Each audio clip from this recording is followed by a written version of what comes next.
third 2017 meeting of the Guilderland Board of Education. Would you all please silence your cell phones and rise for the Pledge of Allegiance?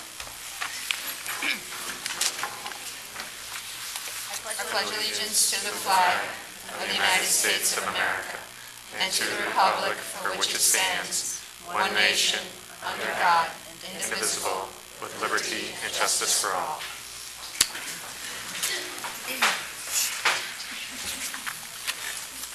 The first item on the agenda this evening is our high school representative.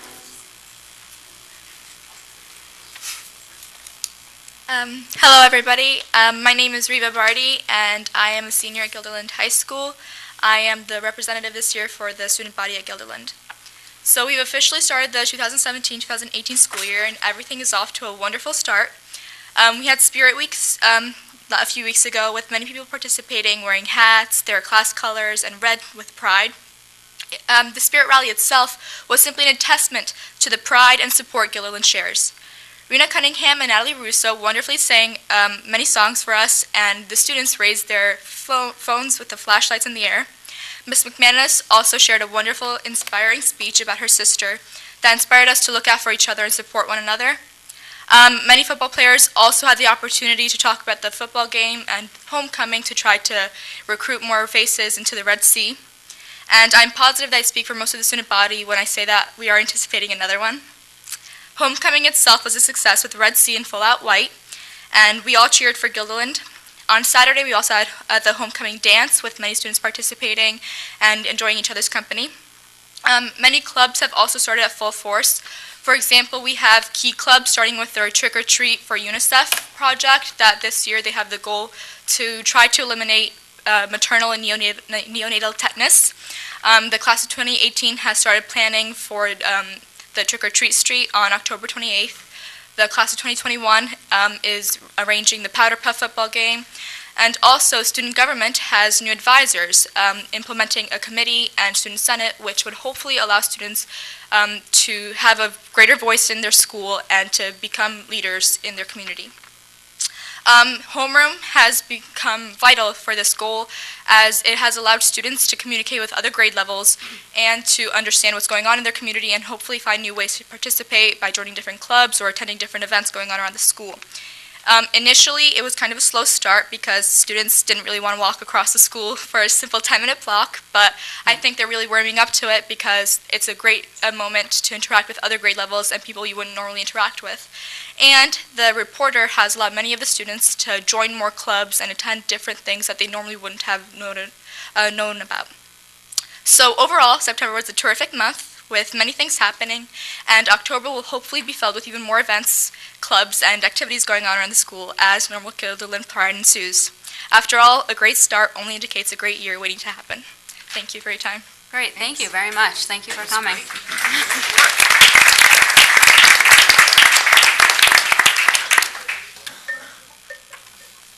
The next item on our agenda is our employee recognition ceremony. Lynn Severance.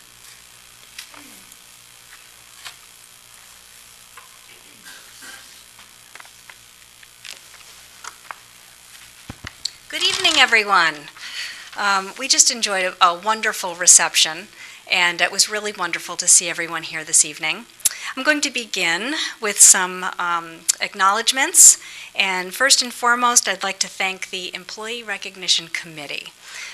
They are responsible for putting this entire evening on and all of the work that goes into selecting the award winners for this evening. On our committee is Clifford Nooney, Director of Facility and Plant Management, Secretary Dawn Weir, Teaching Assistant Lori Tapper, Teacher Christine Van Ort, Principal Beth Beanie, and Instructional Administrator Sheila Ilario, who has since retired. Thank you to each and every one of you for your help on this. We'd also like to acknowledge the Albany CTE program for providing the beautiful arrangement on the back table. And I'd also like to acknowledge my secretary, who has also retired, Barbara Jager. Her attention to detail and her record keeping is quite an undertaking when managing this process. I don't think we could really do it without her, and she maintains it for years and years and years. And I'm going to give you some stats in a moment.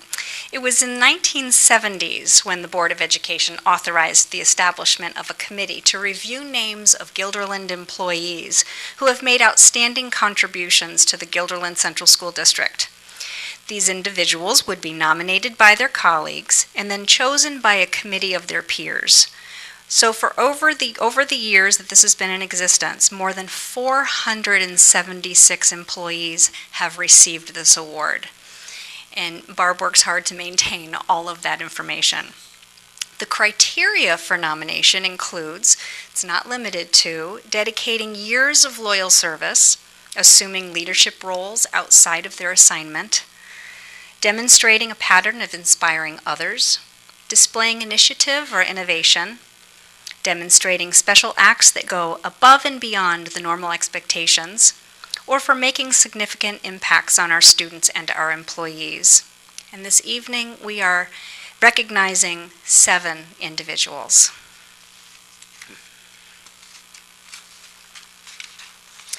So at this time, I would like to invite Ms. Christine Hayes, our board president, and Dr. Marie Wiles, our superintendent of schools, to come forward to assist in presenting our recipients with their awards.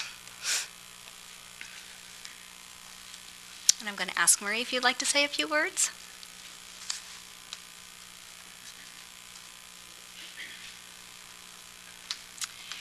Good evening, everyone, and welcome. This is one of the very best nights of the year for us here in the Guilderland Central School District, because this is our opportunity to take a minute to recognize our very special employees who have distinguished themselves in very special ways. And the theme of my very brief comments today are 2 words, and that's this. And I hope we say them enough on days other than today, but my words are this: thank you.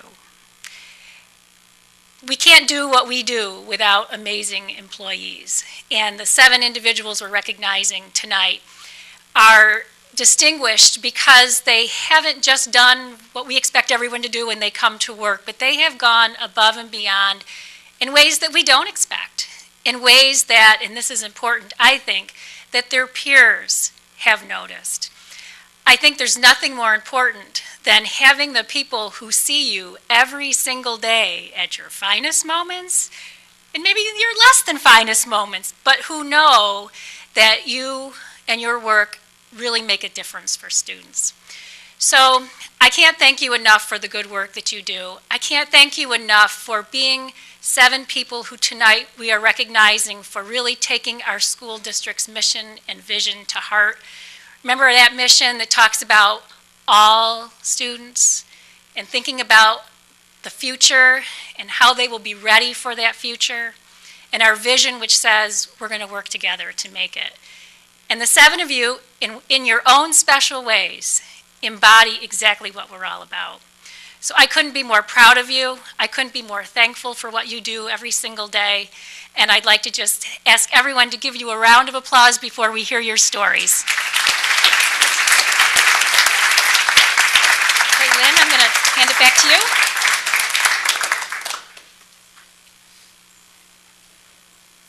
Thank you, Dr. Wiles. So it gives me great pleasure to introduce our first presenter this evening. Our presenters will be sharing a little bit with you about each of the candidates. So first to the podium is Alan Lockwood, principal of Guilderland Elementary School.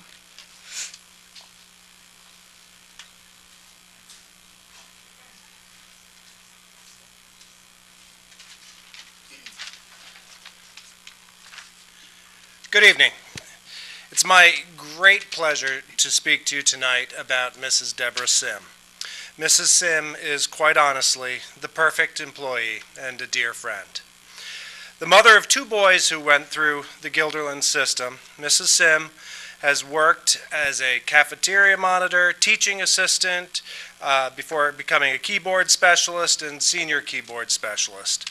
I think unofficially she's also worked as a nurse, as a teacher, as a principal certainly, as a custodian, in many, many different capacities. These experiences have given her multiple perspectives on building operations, which in turn have helped her to communicate with and understand all the people with whom she interacts with on a daily basis. Consequently, all who come in contact with her leave feeling respected, valued, and heard. A relentless problem solver, Mrs. Sim often identifies and resolves issues before they even come to my attention. She has worked particularly hard over the last few years to ensure that our transportation information for students is up to date and accurate. This is a difficult and tedious job, requiring a great deal of coordination, communication, and attention to detail. She's now to the point where I could usually ask her on a given day where a specific student is supposed to go after school, and she can tell me by memory. This is quite an accomplishment in a building so large. But finally, and most importantly, Mrs. Sim is just a tremendously kind and compassionate person. I could not choose a better person to be the main point of contact for our school. She gets to know our students and their families on a personal level, so that when people come or call the school, they're greeted as old friends rather than as clients. She truly enjoys the opportunities that she has to work with students and teachers, and the students and teachers enjoy working with her. Her personality and presence in our office make our office and the school a warm and welcoming environment one would hope for in any elementary school. I don't believe there's anybody more deserving tonight for an Employee Recognition Award than you, Deb. Congratulations and thank you.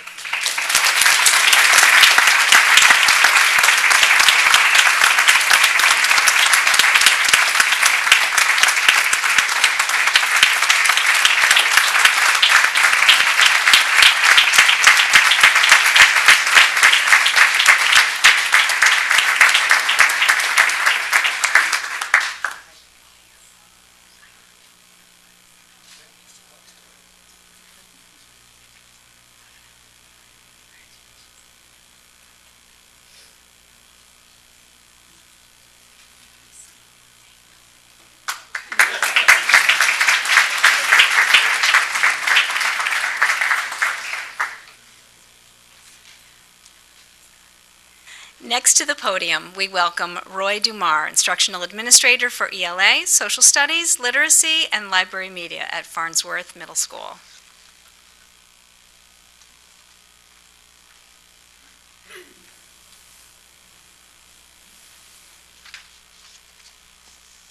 Good evening. 21 years ago, Colleen Sittig started teaching 7th grade social studies at Farnsworth Middle School. In her time here, she has taught close to 2,500 students, guiding them to an understanding of our nation's early foundations and the workings of our democracy. She has helped students to develop skills that will serve them for many years to come as students of history and as civic participants in their community, country, and world. Skills that have never been more important. Colleen has long been considered a model middle school teacher because she fully understands and appreciates the unique characteristics of adolescent learners. She understands and attends to their developmental, social-emotional, and academic needs.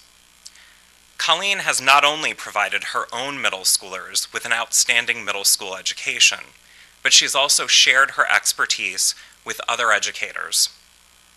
In the past 6 years that FMS has held the Essential Elements Schools to Watch designation, Colleen and her teammates have graciously hosted numerous visitors from other area middle schools interested in learning about highly effective middle school teams. Colleen has also visited other schools and presented at conferences, which has undoubtedly benefited students far beyond the walls of FMS. Due to her humble nature and tendency to avoid the limelight, Colleen's outstanding work and tireless efforts could too easily go unrecognized. So, I am truly delighted to introduce her this evening for recognition that is both hard-earned and well-deserved.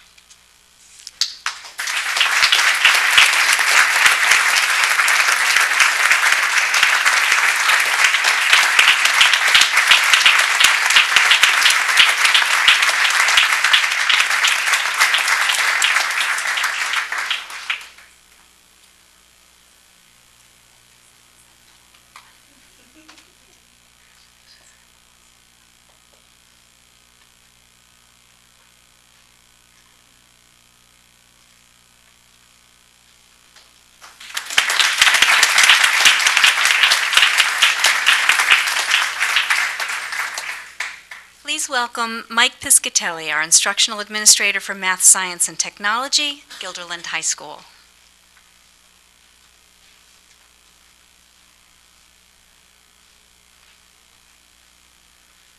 Good evening, everyone. Tonight I have the honor of presenting Lisa Weaver with the Employee Recognition Award. Lisa has been a teaching assistant at Guilderland for 12 years, and for most of that time, she has been a member of the GHS Math Department, serving in the role as a math teaching assistant. Right away, when Lisa joined the department, I could see she was an enthusiastic learner and hard worker. Like most of us, when you transition to high school math, there's a lot of refreshing you have to do in the concepts of Algebra 1, Geometry, Algebra 2.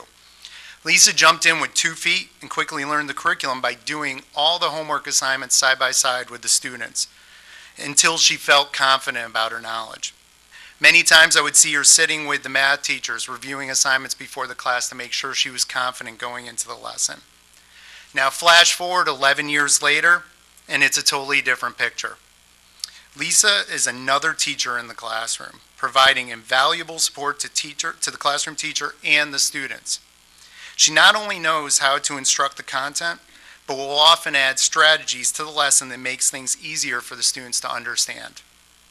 As much as I was pleased to have someone with a good math background working in the department, I was even more excited by Lisa's ability to form relationships with students.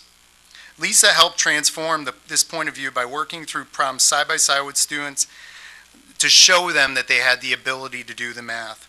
Whenever I did observations of classes with Lisa, I would routinely see students asking for her help, sometimes over asking the teacher for help.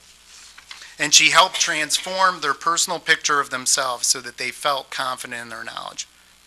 Some of the teachers Lisa supports had this to say about her. Lisa finds something positive about each student and makes them feel at ease. She never gives up on them. Mrs. Weaver always tried to befriend the student that didn't feel they had any other friend, and she was sincere about it.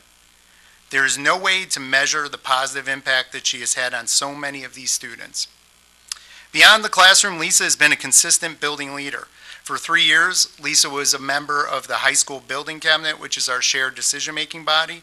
She was an active member of this group, sharing thoughts and ideas that helped develop the best solutions. Lisa was also the high school building representative of the Guilderland Teaching Assistant Union for 8 years. She worked actively with the district, resolving problems and helping members of the unit. Every year, Lisa has led the toy drive at GHS, which has provided an enormous benefit to the community and helped numerous children. She has also coordinated the Cell Phone for Soldiers drive. Lastly, I could not talk about Lisa without talking about her sense of humor. Anyone who knows Lisa knows that she is an extremely funny person. She makes the daily routine of life enjoyable by viewing the world through a humorous lens. She will often come into my office and share a funny personal story or an observation of something funny happening in the classrooms. Lisa's sense of humor and view on life makes the workplace for all her coworkers that much more enjoyable. Lisa is retiring at the end of October, and all of us are going to feel her absence. Guilderland High School is going to be a poor place without her. Lisa, I hope this award helps you understand how much of an impact you have had on the building and how much all of us will miss you. Congratulations.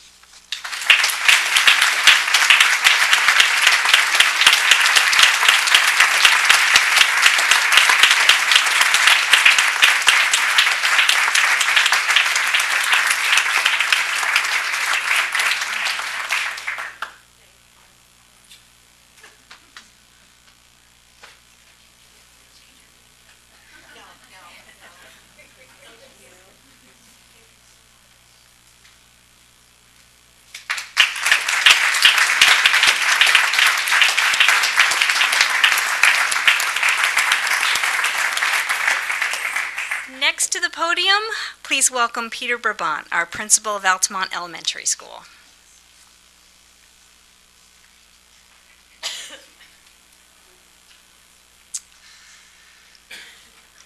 So as I was preparing for tonight, I was looking over some of the old yearbooks from when I first came to Altamont Elementary School, and I'm pretty sure Michelle Rispoli was the first new hire our building made with me as principal.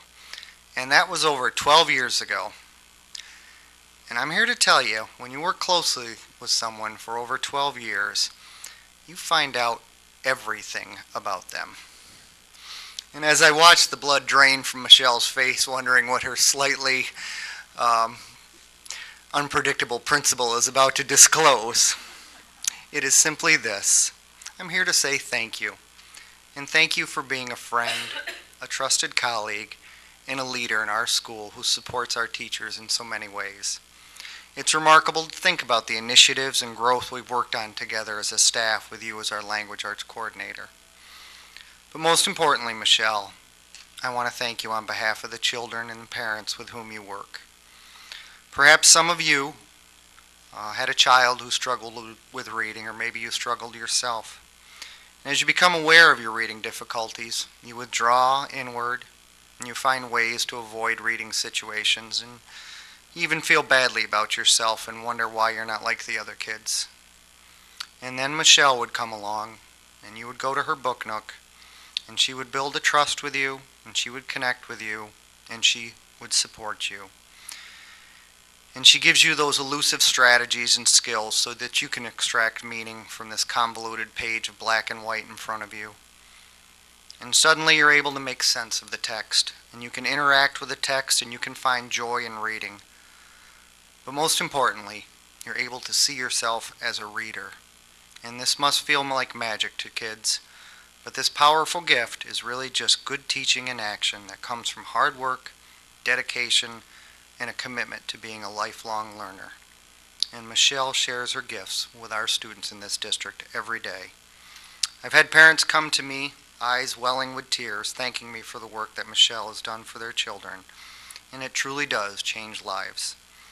I'm so grateful to stand before all of you tonight to honor Michelle Rispoli as a friend, as a trusted colleague, and as a gifted teacher.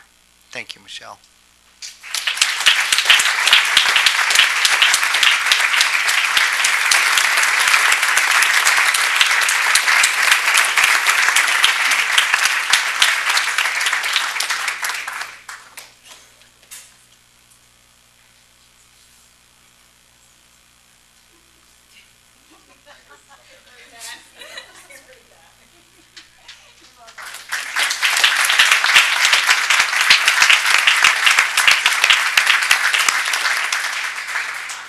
Next to the podium, please welcome Tom Lutzik, our principal of Guilderland High School.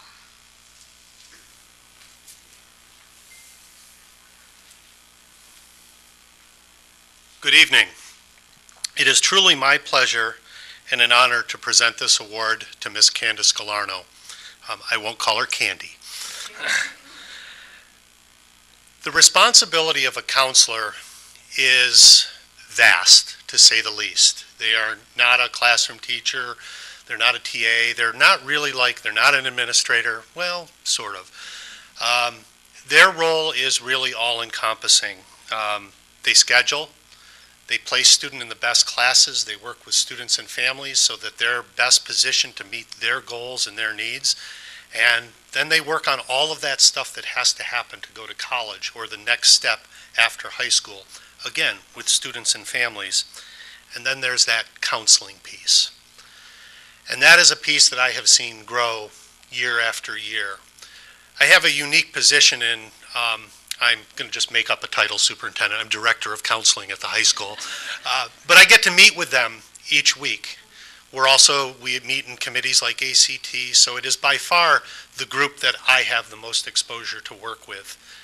And it really is an honor to think of them as a unit and the integral part that Candace plays in being a member of that unit. There was a time when we worked together to get some kids through. One of those committees identifies some struggling learners, and I was partnered up with Candace for a few of the kids. And whenever, I didn't always make all of my meetings, but she always did. And whenever I wasn't able to make it, she would always fill me in on what transpired, the progress of the student. And when I was there, she was always prepared.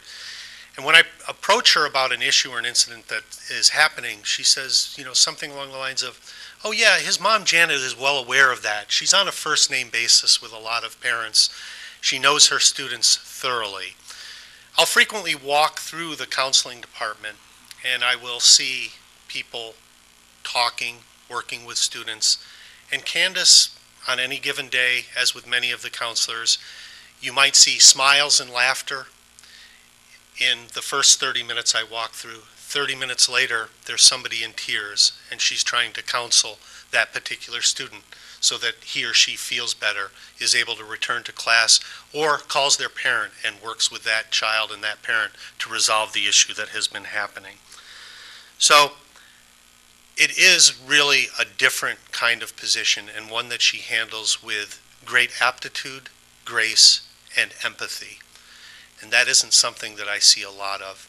So Candace, please, you are very deserving of this award, and it is my honor again to give it to you. Congratulations.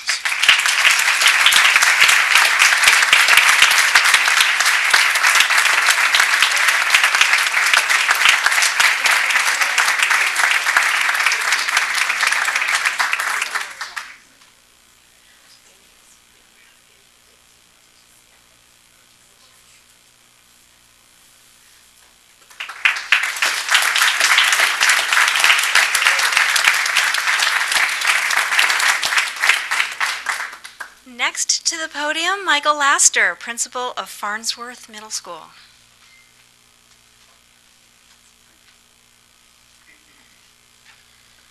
Thank you, Dr. Severance. Good evening. It's my pleasure this evening to speak a little bit about one of the really critical people at Farnsworth Middle School, who not many of us realize all the different aspects of his work. Jamie Snyder, our instructional technician at FMS. He's been there for 18 years. And when I think of Jamie and the experience that I've had with him over the past 5 years, I think of a few things. Number one, he's reliable. When he says he's going to do something, when he works on you with a project, you can count on him. I don't have to worry, you know you don't have to worry too much about his follow-through or him being able to solve a problem or a hiccup that might come up with a project, because he usually is able to think out of the box and collaborate with anybody that he needs to in order to solve the problem that's right in front of him. So that's a skill that I think he does quite well throughout the building. The other thing he definitely recognizes and he knows and values the importance of is building relationships with the adults in our school community.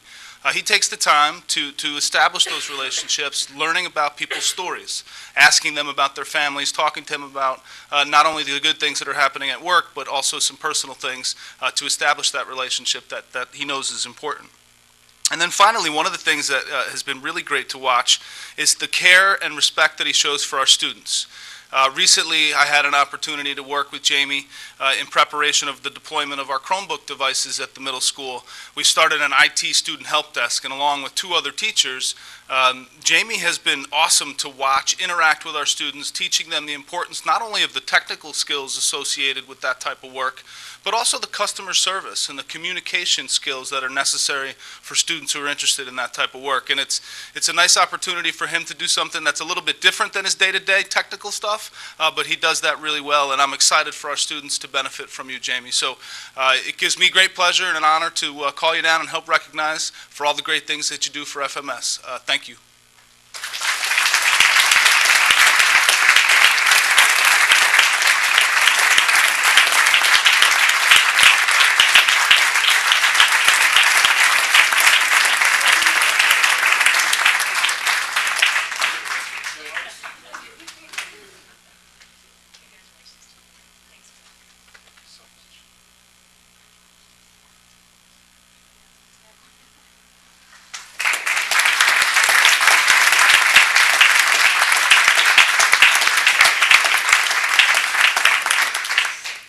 Next, it is my pleasure to invite Dr. Damian Singleton to the podium to introduce our next recipient.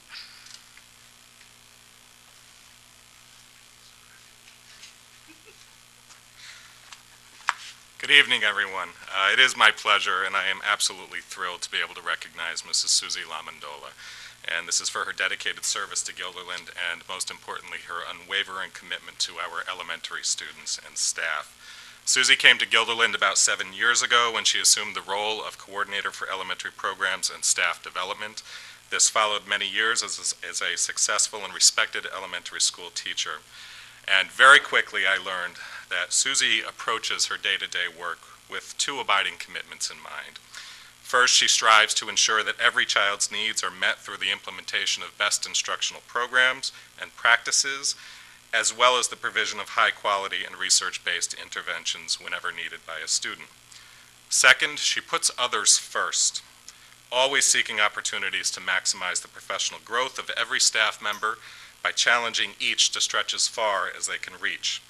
All the while, she does so with an unassuming grace and sincere empathy. Susie, ever the selfless one, does not seek this type of recognition. This is not what she's looking for. She does not wish to be the center of attention or to take credit for her many, many accomplishments. She leads by helping others to shine. Susie also knows well that there is no shame in being a quiet and unassuming leader. She knows well that those who speak loudest and carry the biggest stick are often the least confident, least capable, and least effective. She believes wholeheartedly that the relationships she builds with students, colleagues, and the school community are most important indicators of whether she is successful or not. Her depth and breadth of knowledge are secondary to the connections that she makes and the support that she provides to others. She will tell you that by no means has she achieved the level of leadership that she would like to. She will tell you that she has much more to learn about learning and leadership. Therein lie the essential characteristics of a lead learner. She is a teacher, she is a leader, but most importantly, she is a learner. One whose love of learning inspires teachers and students to become their very best and to do so with care and appreciation of others. So I have this very short period of time to paint a picture for all of you that would illustrate Susie's many accomplishments over the years. She has led the implementation of new programs such as Reading Recovery and serves as the coordinator for that very important program. She has coordinated or led countless professional development programs for teachers and teaching assistants. She has designed intervention programs which support our struggling learners and neediest learners. She has facilitated the creation of a complex-based school support team structure. She advocates ceaselessly for the needs of teachers, students, and classes, often by banging on my office door, but it's okay. Most importantly in my mind, though, is how she has taught others to lead with compassion and with care, something that we should all be striving for during these very difficult times when division, disrespect, and lack of empathy are far too common and sadly accepted by many.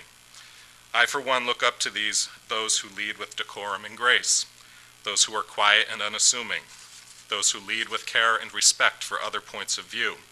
I look up most to leaders like Susie, a person who cares about the future of all students. She is a valued colleague who strives to do everything in her power to serve those with whom she works by leading them to unleash their own personal greatness. I am so honored to recognize Mrs. Susie Lamondola for this well-deserved award. Please join me in honoring her work and the work of all of our recipients this year.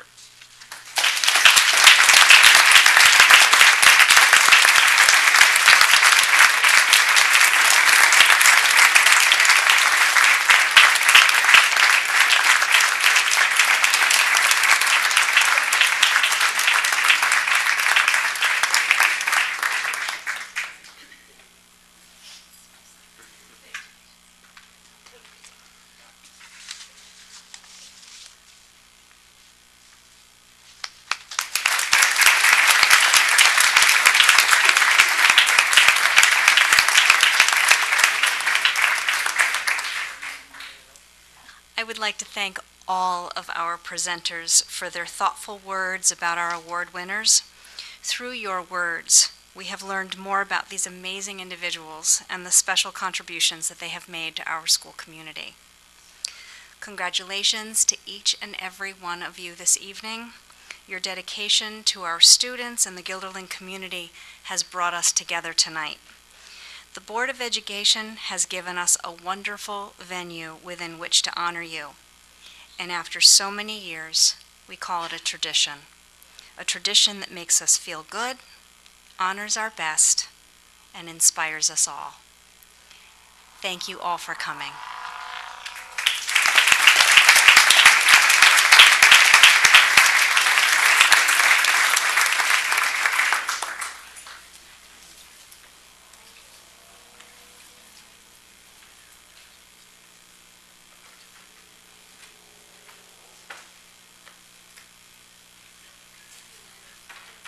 everybody for coming this evening. We can take a brief break if there's anybody that does not wish to stay with us for the full meeting. Thank you. Not the people at this table.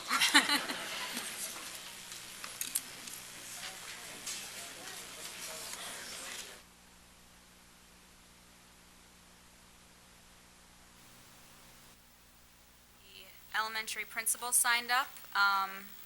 In accordance with our policy, I would ask that you limit your comments to 3 to 5 minutes.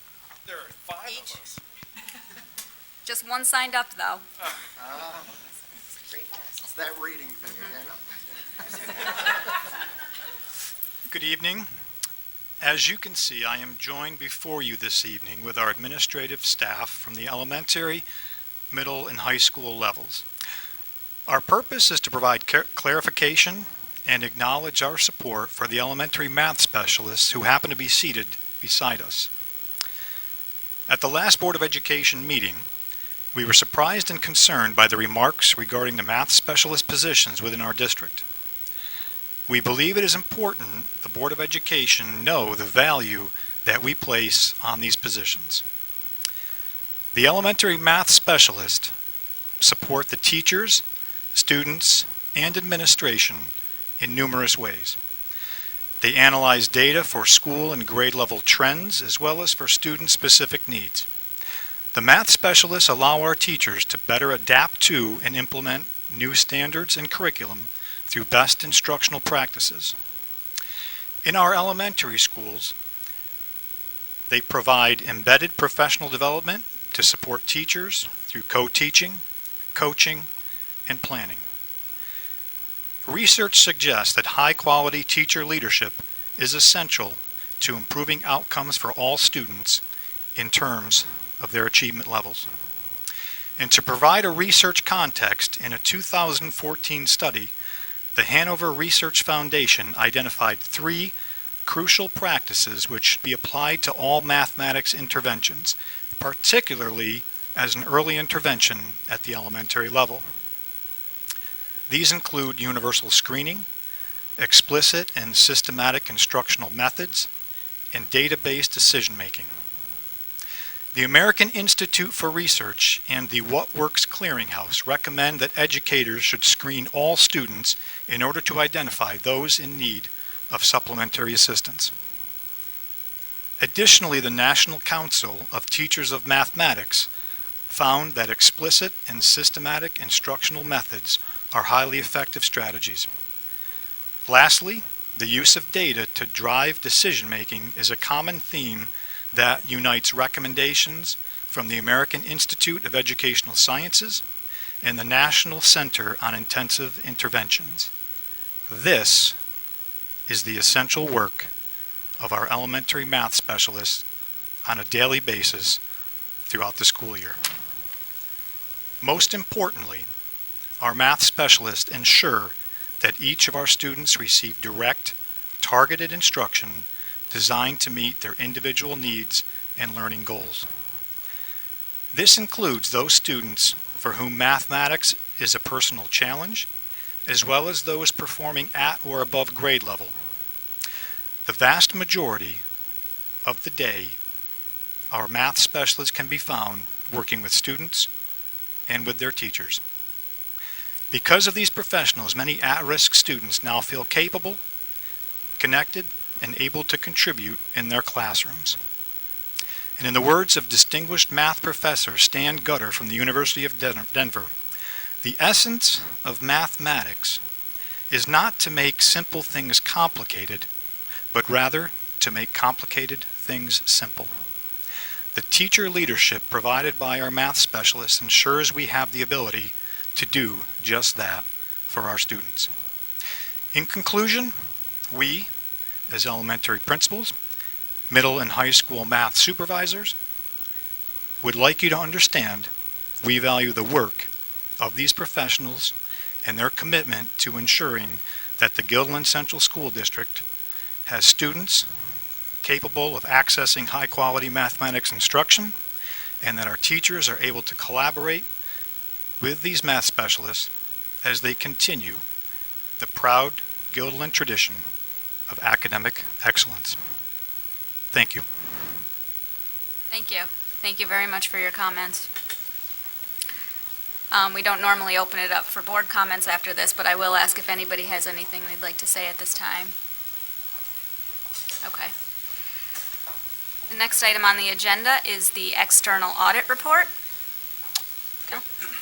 It's my pleasure to introduce Mike Rossi from Weston Company CPAs PC, who conducted the independent audit for the 2016-17 school year. You've been provided with a copy, and Mike will walk through the results of the audit and their work this year. So good evening, everybody. As Neil has said, you all received a bound copy of the audit. As per the 5-point plan for New York State, on September 25th, the audit committee and myself went through this document that you have. We spent a few hours going through it, and I believe covered a lot of topics within the report. But I will give you a brief overview of that. So if the audit committee does make the recommendation for the board for acceptance, we can have this sent to the state of New York by the October 16th deadline. So the packet really is 3 audits. And the first audit starts on page 1 and 2 with our independent auditor's report. And at the bottom of page 1, we say that, in our opinion, the numbers present fairly. What that means is that's an unmodified opinion. That is the highest opinion we give as a profession. After that, you have pages 3 through 11, management discussion and analysis. Along with page 12 and 13, those came about with GASB 34, and GASB is the Governmental Accounting Standards Board, and they set the requirements for an audited financial statement. The issue with 3 through 13 is they're on a full accrual basis of accounting, a basis of which we do not keep our books and records. We keep it on the modified accrual basis. And I will spend a few minutes on page 14 because that is one of the most important pages in the financial statements.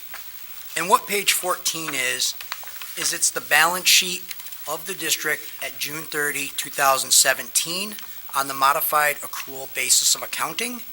And you see on page 14 it's set up in columns, the first column being the general fund.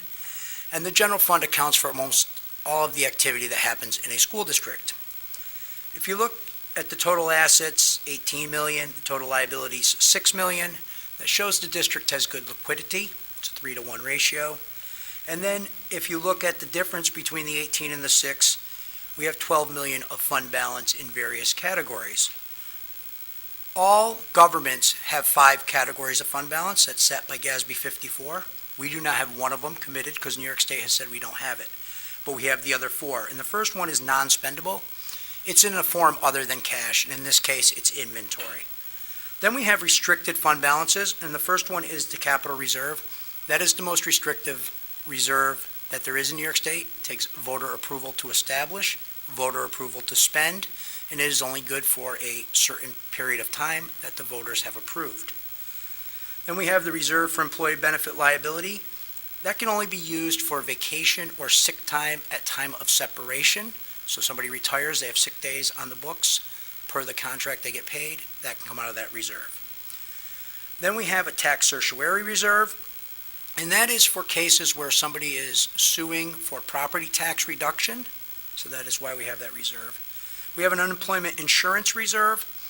That reserve is because we self-insure for unemployment. So if somebody gets laid off, they collect unemployment. New York State actually pays them, but we then turn around and have to reimburse New York State. Then we have a reserve for retirement contribution. That is only for offsetting the ERS expense at this time. New York State is again talking about a TRS reserve, but it hasn't happened yet. So that's only good for ERS. Workers' comp, that's good for premiums and workman's comp payments. And then we have a reserve for repairs. That's also pretty restricted reserve. It takes a public hearing to use it. If you don't have the public hearing, you have to replace it equally over the next 2 years. Then we have 2 different assigned fund balances.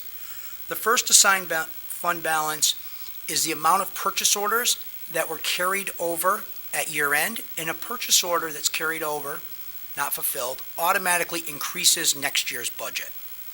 Then we have assigned appropriated, and that $605,000 is the amount we are giving back to taxpayers in order to balance the budget.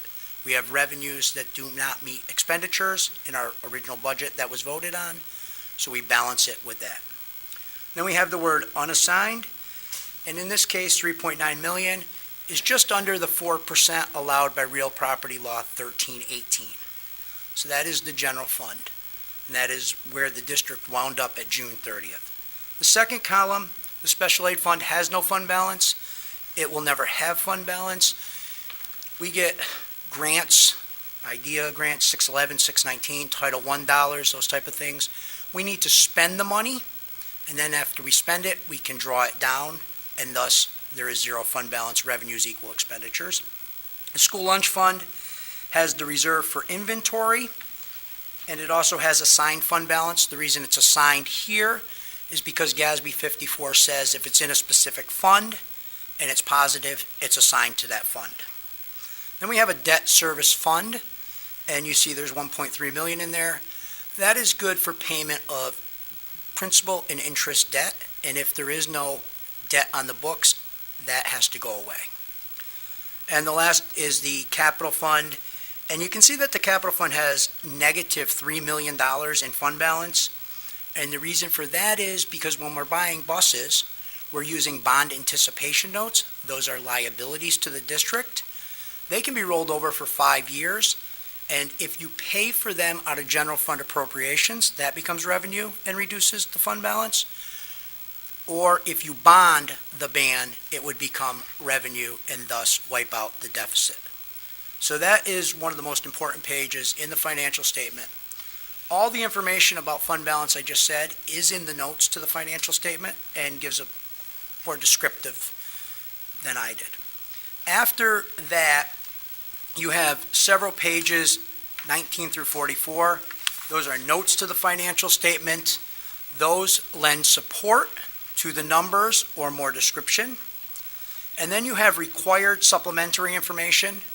Required supplementary information, pages 45 through 49, are required because GASB, the Governmental Accounting Standards Board, has said they have to be in the financial.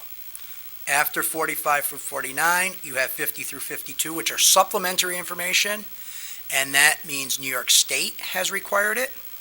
And if you look at page 50, that's another page that is pretty important. It shows your adopted budget at the top, and then the additions to the budget were just prior year encumbrances. As I said, they increased the final budget. And then down below, you see right at the bottom, it says actual percentage 3.96. That can be up to the 4% of Real Property Law 1318. That is pretty much the first audit in the financial statements. The second audit starts on page 54 and 55. And because this is a governmental, we do a yellow book audit, and we have to give an opinion over financial reporting, and we give an unmodified opinion here too. We come to this district, the books and records are in phenomenal shape. There's no adjustments. Everything is in order and ready to be audited. After that, pages 56 and 57 are the next opinion from Weston Company. Because the district spends more than $750,000 of federal aid, we have to do what is called a single audit, a compliance audit. And here we looked at the IDEA grants 611 and 619, and we found no issues with them. We're also giving an unmodified opinion there. The last audit in the financial statements is on page 62 and goes through 67, and that is an audit of the extra classroom activity funds. The reason the extra classroom activity funds are included in this financial statement is the board has oversight over them. It is cash basis, so at the very front we had full accrual, then our books are on the modified. This is cash. When we receive the money, it is revenue. When we write the check, it's an expenditure. We do have a qualified opinion here, and we have that in 22 of our other school districts and our other 5 BOCES, and that is because we cannot be there when there is an event that is happening, there is no way to audit that, so we audit from the time it goes into the bank and from the time the check is written. But you have a very clean extra classroom activity fund also, even though we have a qualified opinion. So overall, the audit went very well. I'm hoping the audit committee is going to make a recommendation to the board for acceptance of this document, and it will be filed timely with New York State. Does anybody have any questions, thoughts? Anyone? Anybody on audit committee want to say anything? No? I'm sure we went through it much quicker than you guys did at the meeting. I'd like to thank you for your work, for sure. Thank you. And I believe this item is on the agenda later on. We can push it up for now if you think that would be appropriate. Neil, do you think? Yep, that would be great. Okay. Yep, may I have a motion to approve the audit report? Chris, second Barbara. Any questions or comments? Gloria? I just want to congratulate Neil and the business department, and all the entire staff for a wonderful work. Before we leave this, I'll want to recognize some of my staff as well. So, thank you. Sure you will. Okay, all those in favor? Aye. Sorry, we need a roll call vote. Oh, I'm sorry. A roll call vote. Linda? Mrs. Barber? Yes. Mrs. Frederico? Yes. Mrs. Gito? Yes. Ms. Hayes? Yes. Mr. McManus? Yes. Mrs. Rivera? Yes. Mr. Haran? Yes. Mrs. Slack? Nope, she's not here, sorry. Mrs. Tallhill? Yes. Thank you. The motion passes. Neil? Yes. Again, I have a great staff, and they're responsible for the results that you see here tonight. So John Rizzo's here. He's in the audience. He's primarily does the accounting for the school district. He's been a great asset to the school district, does an outstanding job. In addition, some of the other staff that participate on the financial side, Linda Livingston, who's here as well, Norma Hennis, who does our purchasing, grants, capital construction, and extra classroom accounts, Tammy McGill, who's responsible for school lunch, Diane Tenanini and payroll, Donna Trzynski, who's our internal claims auditor, and then we have two other staff that were here during the last fiscal year that aren't currently working for us, but I do want to recognize their work as well. Heather Kisby, who did our accounts payable, and Liz Davey, who was functioning in the payroll and benefits area. So again, I appreciate all the work, the ones doing the day-to-day work, and very helpful in this process of making sure we have a very clean audit. So thanks to them. Thank you. Thank you for everybody, and thank you for coming in. Yes, and I just want to say I'm available to the board anytime. Neil or John can get a hold of me. Any questions come up, just let me know and I'll answer them, or I'll come back to a board meeting if you wish. Thank you. Great, thank you. Thank you. Okay. The next item on our agenda is the consent agenda, which consists of the minutes from the September 12th meeting as well as the September 19th meeting, the CPSE and CSE recommendation. There are a couple of textbooks, personnel action, and the financial statements. May I have a motion to approve the consent agenda? Seema, second Gloria. Are there any questions, concerns, abstentions? I will be abstaining from the meeting minutes for September 12th since I was not here. I want to just Sure. abstain from the textbooks because I didn't get a chance to review them. Okay, and Chris will abstain from the textbooks. Any other questions or comments? Okay, all those in favor? Aye. Opposed? Passes 8-0. Now we will move on to information items, curriculum and instruction. Damien? Thank you. I have two additional textbooks for your review and your information. The first is Portfolio Deutsch by Ernst Klotz-Sprachen for use in grades 8, 9, 10, and 11 German. The second is Chains by Laurie Halse Anderson for use in grades 7 Humanities, Social Studies, and ELA. And we will be seeking your approval for these books at the November 14th meeting. Jamie, do you have those books with you? Yes, May I borrow one? certainly. Just a question. Chris? I just noticed that sometimes it's questions and the questions are answered, and then sometimes it's the matrix. Is that a different school, or is that, like, what is the reason for that? Are you talking about the form? Is that what you're referring to? Approval form. Like, the first one is the matrix, And then the second one is the questions for a different book. Right, one of them is specifically for textbooks, one is for trade books, Trade books? which still falls under a textbook approval process, but they're technically referred to as trade books. So the matrix is for the trade books? I believe so, yes, I don't have it in front of me, but I think the Matrix is the textbook, the German book, right? yeah. That's the textbook. Yeah. Yeah, Matrix is a textbook. Because the matrix doesn't really tell you much information, but the other one actually goes into detail about what the textbook is about, which I appreciate for this. Sure. Just regarding the textbooks, Damien, why are we changing textbooks? Are they out, I mean, I can't imagine them being outdated, but like for German, for example. Outdated does happen Yeah. quite regularly. Really? Oftentimes you'll have publishers that'll produce a new edition or a new version of a textbook, so, yeah, I mean, we are routinely looking at outdated texts.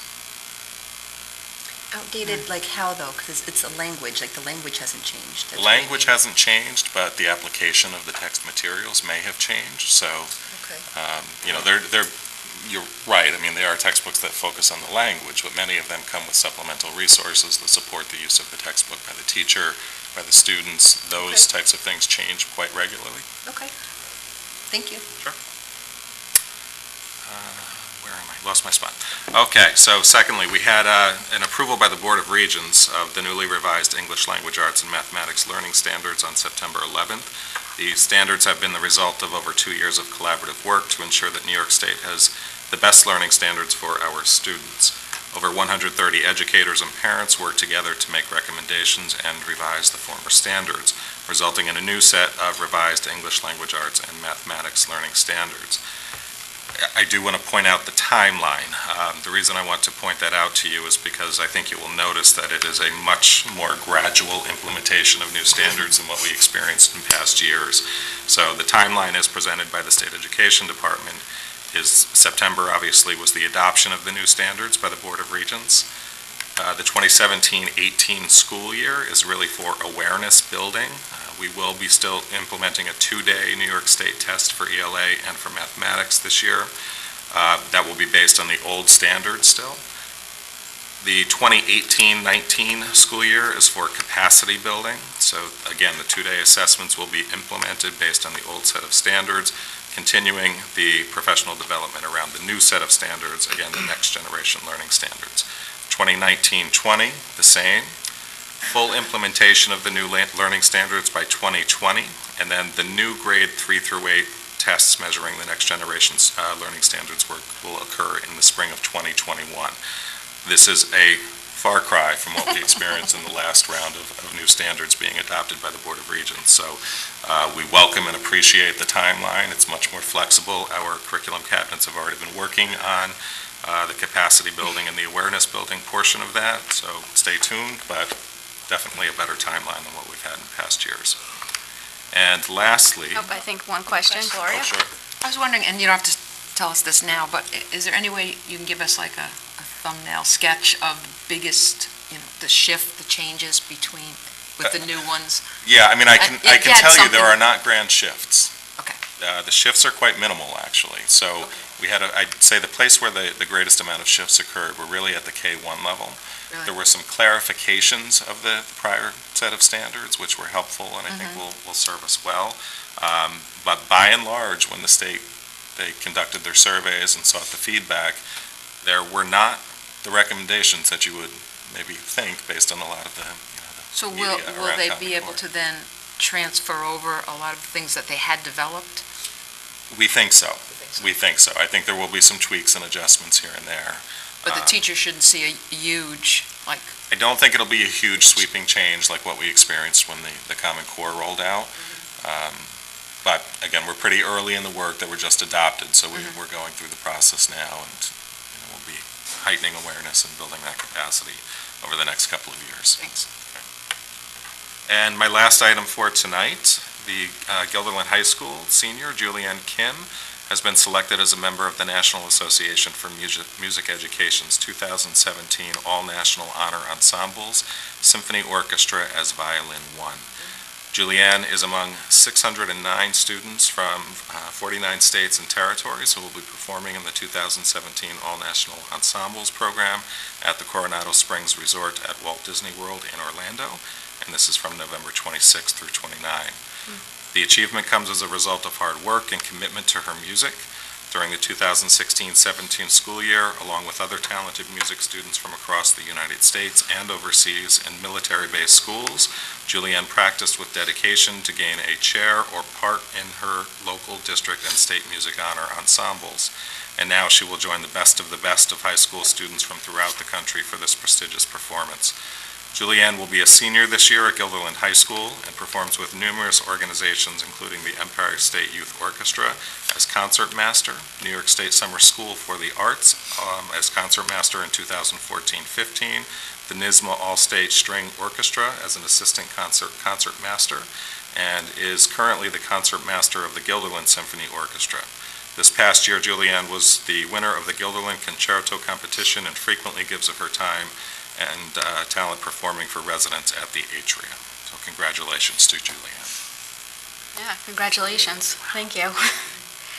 The next item on our agenda is school business information. Neil? Thank you. What I'm going to share this evening is the timetable for staff involvement, board consideration, public information, and vote on the 2018-19 budget. So we do start in October internally with the budget process. I won't go through all the dates, but I'll share a few of the key dates that I think the community needs to be aware of, as well as the board. On October 24th, which is our next board meeting, we'll be accepting public input on the budget. On December 5th, the board will have the opportunity to provide direction for budget development. Going ahead to March 6th, that will be the release of the superintendent's budget. On April 10th is the board budget work session. On April 17th is the budget adoption by the Board of Education. And on May 15 will be the budget vote and school board elections. Great. Any questions? Chris? The only comment I wanted to make was, I think it's just important that, I know most people around this table, they look at this and they rather look at anything but this, but I think it's very important that we really pay attention to this and we build into here like real discussion about it, especially even the building blocks of how the budget process starts, how you get from point A to point B and really make us understand it. We had a large surplus last time, and I know you sent some information that was very helpful, but really trying to fully understand like how the pieces go. And trust me, I know it's not easy trying to come up with a budget and everything else, but I think it's very important that we all work our best to really understand this. And I know it's not a fun topic for most, but I think it's important. Yep, I would agree. Gloria? Also, I think probably saying what's obvious is the December 5th date for us would be giving board direction. I think by then, any major changes we wish to make or things we want to push, whether it's start time things or things, we really have to use this next 7 weeks to make some really important decisions so that by that December 5th date, we have a direction for the district office team. We can't wait. Or it'll go another year. Yep, that's a good point. There's a lot of thinking that has to happen in these next 7 weeks regarding where we want to go as a group. That's a good point. Thank you for bringing that up. Anyone else? Okay, thank you, Neil. Next, we move to superintendent information. Marie? Okay, thank you. My first item is just a brief report on the New York State Council of School Superintendents Fall Conference, which was a week ago, Sunday, Monday, and Tuesday. It was held in Saratoga. The theme of the conference was Leading with a Growth Mindset, and drew heavily upon Carol Dweck's work about how important it is to always be a learner, even as a leader. It featured a keynote speaker, Eduardo Briancino, who's the CEO of Mindset Works. We also heard from the Chancellor of the New York City Schools, Carmen Farina, who spoke at some length about the initiatives that are underway in New York City, which is a completely different way of organizing schools and getting things done, but it was very inspiring to hear from her. And then, of course, we heard from our Commissioner of Education, Mary Ellen Elia, and I'm sure it's not a surprise, but she spent most of her time talking about the adoption of the next-gen standards and the implications for what will be happening in the next few years around testing. So it was a good conference. Any questions? The next topic, I'm actually kind of following up on what Gloria just said. I was hoping we could get some direction from the Board of Education around the presentation that we heard from Mr. Paul Jenkins back on September 12th. You'll recall Mr. Jenkins is a superintendent of schools in Glens Falls, and he shared some of the experiences that that school district had with moving to a later start time. So at this point, kind of need some direction from the board about what we're doing next. What are our next steps? So I'm going to kind of open it up for comments and questions and discussion. Sure. Who would like to start? Barbara? Or Kathy? Well, what I recall from the presentation is that there's a lot of input from different people that we need to get. I mean, we need obviously staff input, we need community input. I think in our district, transportation would be a big piece because our schools, unlike it sounds like in the Glens Falls district, are not near each other. So I think perhaps if we're serious about this, we need to set some sort of a timetable for gathering all this information that we would need to actually make a decision and implement it. And that I'm assuming that could take some time. I mean, I don't recall how long it took in the Glens Falls district, but I think it was quite a lot. I think it was 2 years. Process, yes. So if we want to get started, it sounds like we have a lot to do. We'd have to develop some sort of a timetable for doing it. Chris? So I think before we have to come up with what we're actually going to do. And to me, it's two tracks. One is, in the near term, I think that, I was very surprised when I went to the high school PTA how early the kids are getting to the high school. It's hard to surprise me, but I was pretty surprised. It's around like 6:50, the earliest bus sometimes will get there. And school starts, 7:25, right? So what are these kids doing? On the bus, and then once they get off the bus, they're going into a building in which teachers don't have to be there till 7:25. I'm sure a lot of discipline issues happen at the time, and then you have that end time. So I think during that's a thing that has to happen now, is how can we close that gap? And if that means more buses or whatever needs to be done, I think that's something we need to talk about in the budget process, and I would want to know that.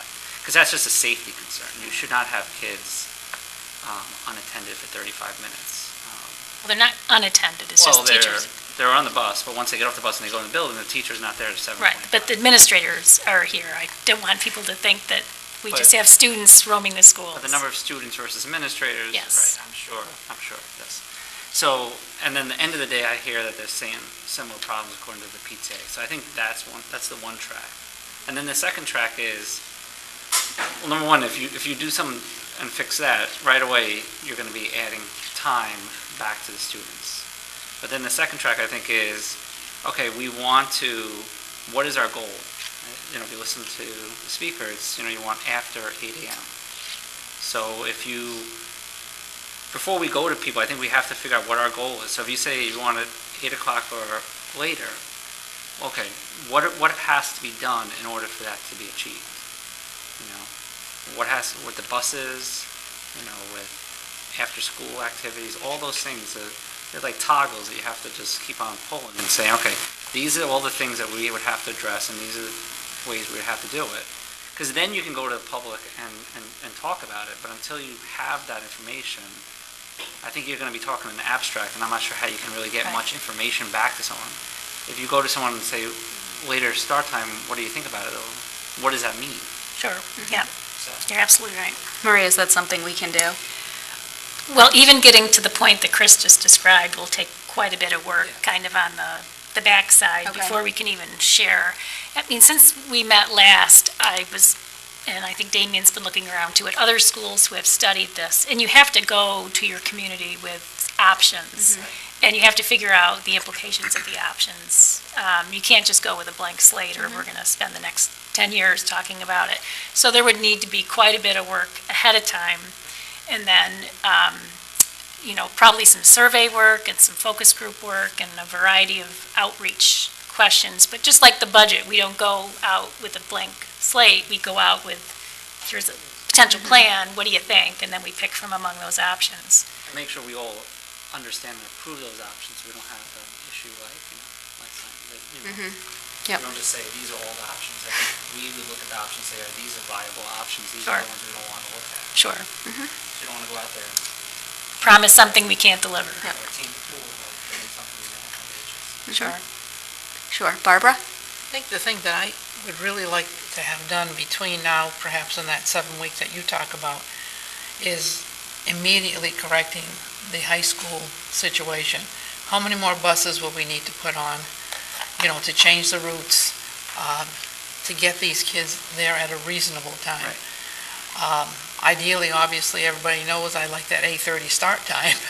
And, I think the board on the whole believes in that, and all the research shows that that's the ideal. But sort of accidentally, we found out about this other situation as a result of that discussion. And that, I think, is something that we should immediately build into the budget for next year. Yep. That if it requires extra buses, whatever,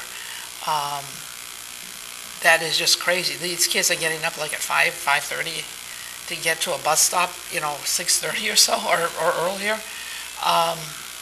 That is just beyond reason. So let's at least fix that in this coming year's budget and work towards, again, through the Athletic Association, Superintendent's Conference, to try and get a regional approach to the start time becoming later. But I think the immediate fixes has to be what Chris says. And if it requires extra buses, extra routes, whatever, let's at least for next year fix that, because I think that we can do easily. Not easily, because it'll cost money probably, but this is the time to talk about it and to try and, get it fixed. Seema? I guess one thing that Barb said about everybody being on board, I'm not saying that I'm not, or I'm on board, but I don't know how everybody feels, because we didn't really have a discussion about that. So I think probably starting with that, because I don't know how everybody feels about it. So that's one. And then the second thing, kind of what Kathy was talking about, getting some guidance from the buildings. Because so the high school issue, I agree with, the beginning of the day, the end of the day, the students kind of being on their own, not completely on their own, but they're kind of on their own. So that's a problem, but I don't know what's happening at the other buildings. So if we're going to have these discussions, I feel like I need input from what's happening at the buildings, because I don't know how we can even have a discussion about it. There's just so many things happening that I feel like, how can we have a discussion when I don't even know what's happening at what happens at Farnsworth when the kids get there? Do they get there early? Is there, I wouldn't even know where to start until I have like some input from, I don't know, is it building level teams or leadership teams at each of the buildings? So for me, that would be a good place to start. And then having a discussion amongst ourselves too, to see where people stand, because I actually don't know where people stand on it. So just those two things. Well, I know where you stand. No, but I think we unanimously passed the resolution to towards the state.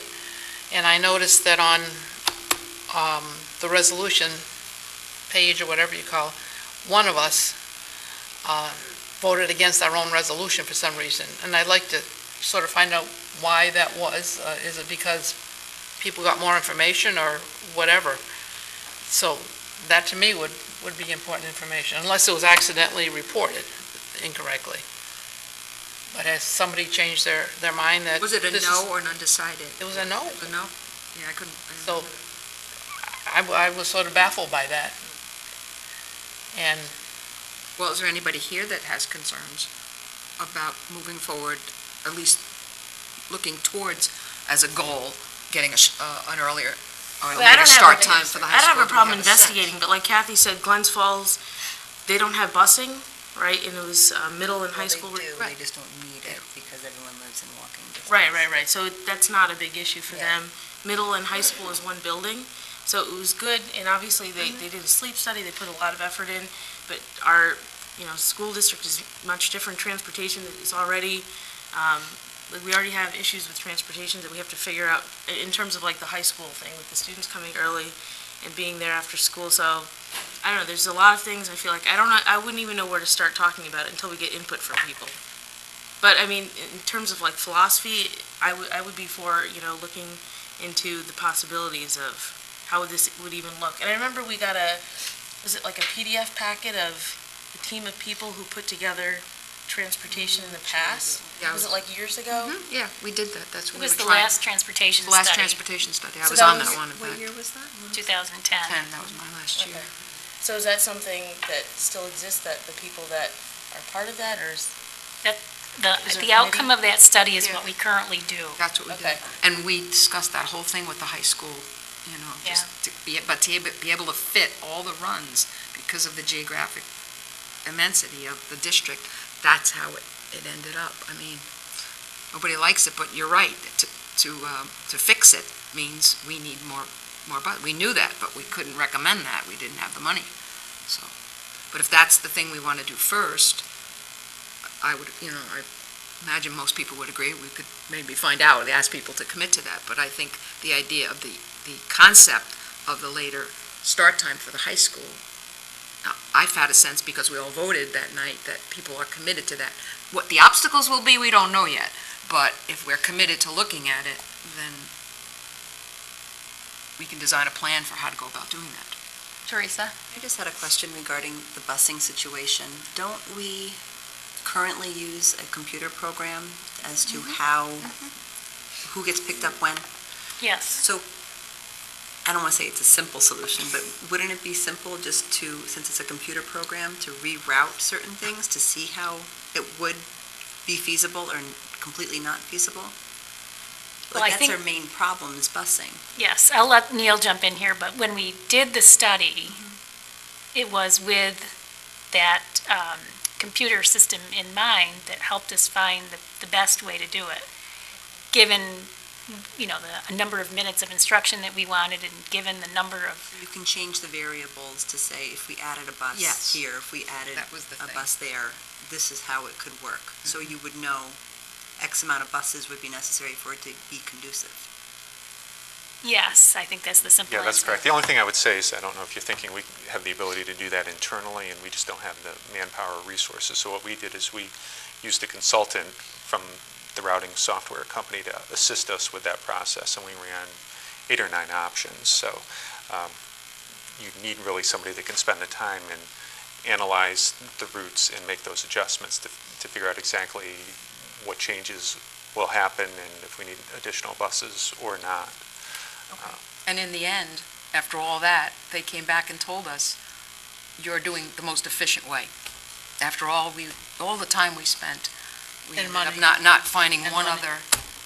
Well, no, it wasn't even money, it was our time. I mean, we were on a committee, but in the end, we were told, you're doing the most efficient thing you can do, Chris? given what you have. What you have. I just want to say one point to what Seema said, though, is just remember, if you get extra busing to help out the high school situation, just remember, then you are helping out the elementary situation, and then you end up helping out the middle school situation, because they're not going to leave.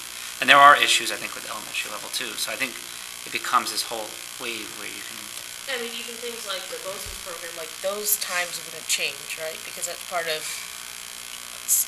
students within other districts too. Right. So just the logistics of, I'm sure there's a ton of other programs too that I don't even know about that all, obviously, and I remember, I think when I first started, there was, 1 hour during the day where the buses aren't being used, but pretty much the rest of the day they're on a schedule, so.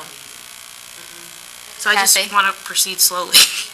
I mean, the Business Practices Committee heard from Transportation also about the difficulty of finding drivers, and that's been a kind of an ongoing issue. So you could have a lot of buses, but you'd have to find somebody to drive them, and that people leave, and it's hard to replace them. So it sounds like a lot of people are looking for some more information, some more variables and items that might influence the board's opinion once we have that information. Maria, is that something that we can start to gather? What And am I also- gathering? Well, I guess first and foremost, as Chris and Barbara brought up, there is this issue at the high school? What is the barrier to us correcting this issue sooner rather than later? Can we do it for next year? And then more globally, start to gather information about how we could make a transition to a later start time at the high school. And I guess the biggest barrier to that will be transportation, so what other items do we need to consider in starting this discussion? Teresa? Lag is because of the I'm guessing that's the reason, right? Is the transportation that these buses now have to go take care of elementary after dropping off. Sure, so they drop, yes. So that's why there's such an earlier spread of where it's coming from. Yeah. So how do you even address that in the time being before? I mean, we have to address that in the next budget for next year. Address it meaning adding more money for buses. Yeah. If you increase the resources, then drivers. Because some buses have to get there at 6:50, let's say. Because they have a route then to go and pick up students at a certain elementary school in order to get there by 7:50. So if you say, okay, that particular bus is not going to get there until 7:20, well, then they're going to be 30 minutes late for the elementary school. And then the middle school gets everything. Yeah, it's all connected. downhill. It's a very tight schedule.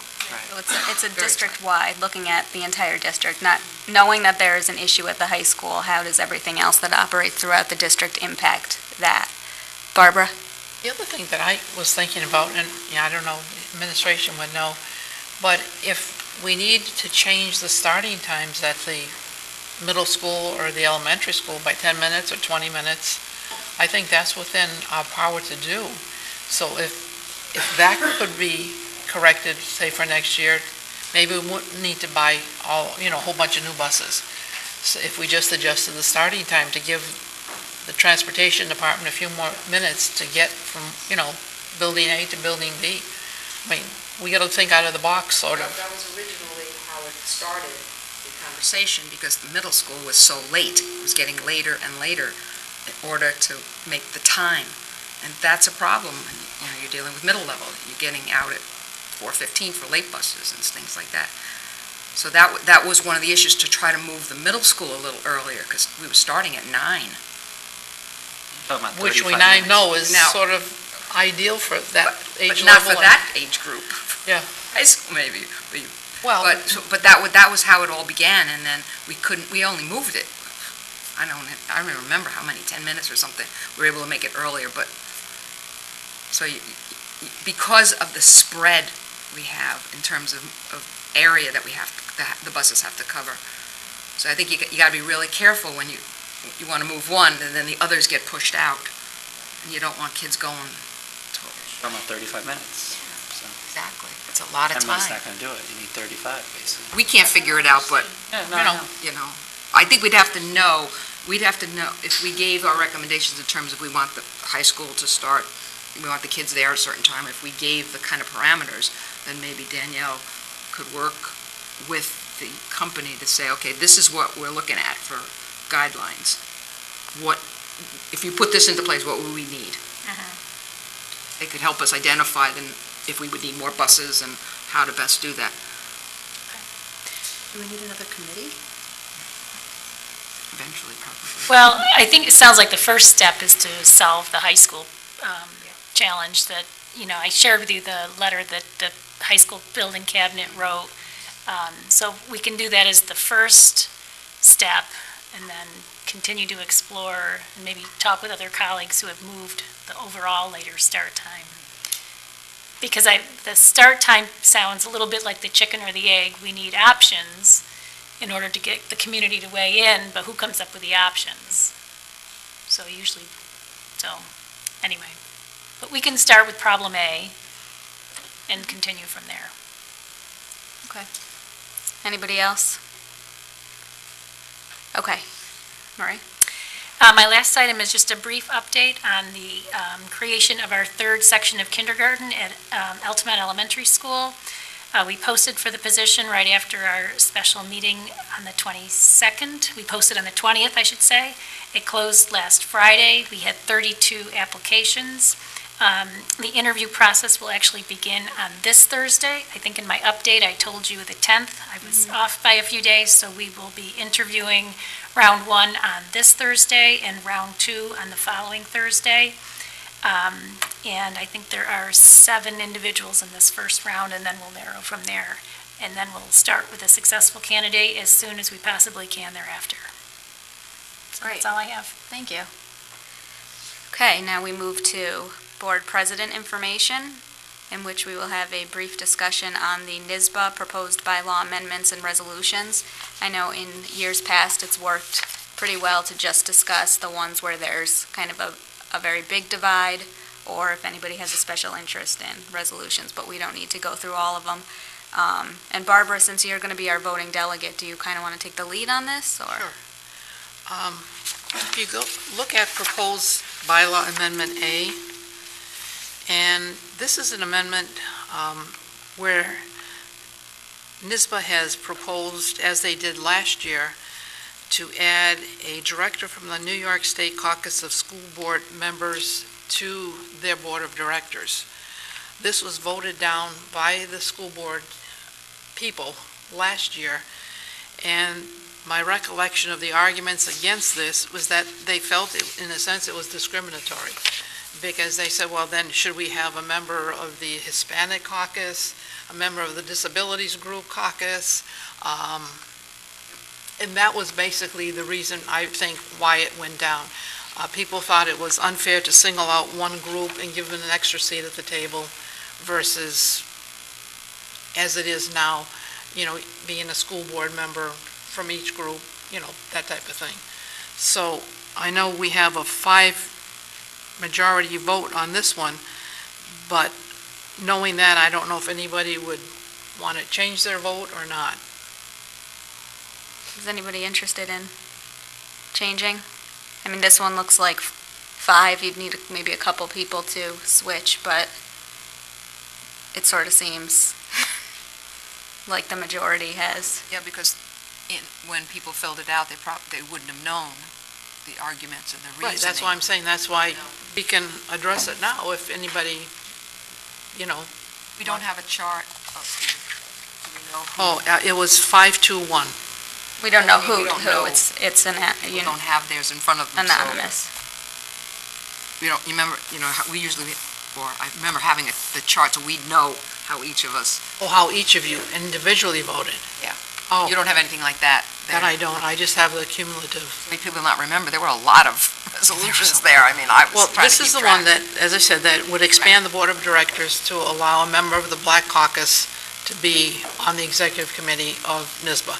Since we probably, some of us can't even remember all of them, can we take a vote now and just? One person didn't even do it. Right, but One if we could said- take a vote here, at least give Barbara direction. I mean, I remember voting on it. I'm not changing my position. I don't know if that's, this one seems pretty clear to me. I think maybe we should just focus on the ones where it's close, so we don't go through every one and take another vote. Because I have to trust that everybody read the materials and made an informed decision as they were doing this. Unless this But one they in wouldn't have known, particular is. they wouldn't have known the argument of why it went down. They don't put that.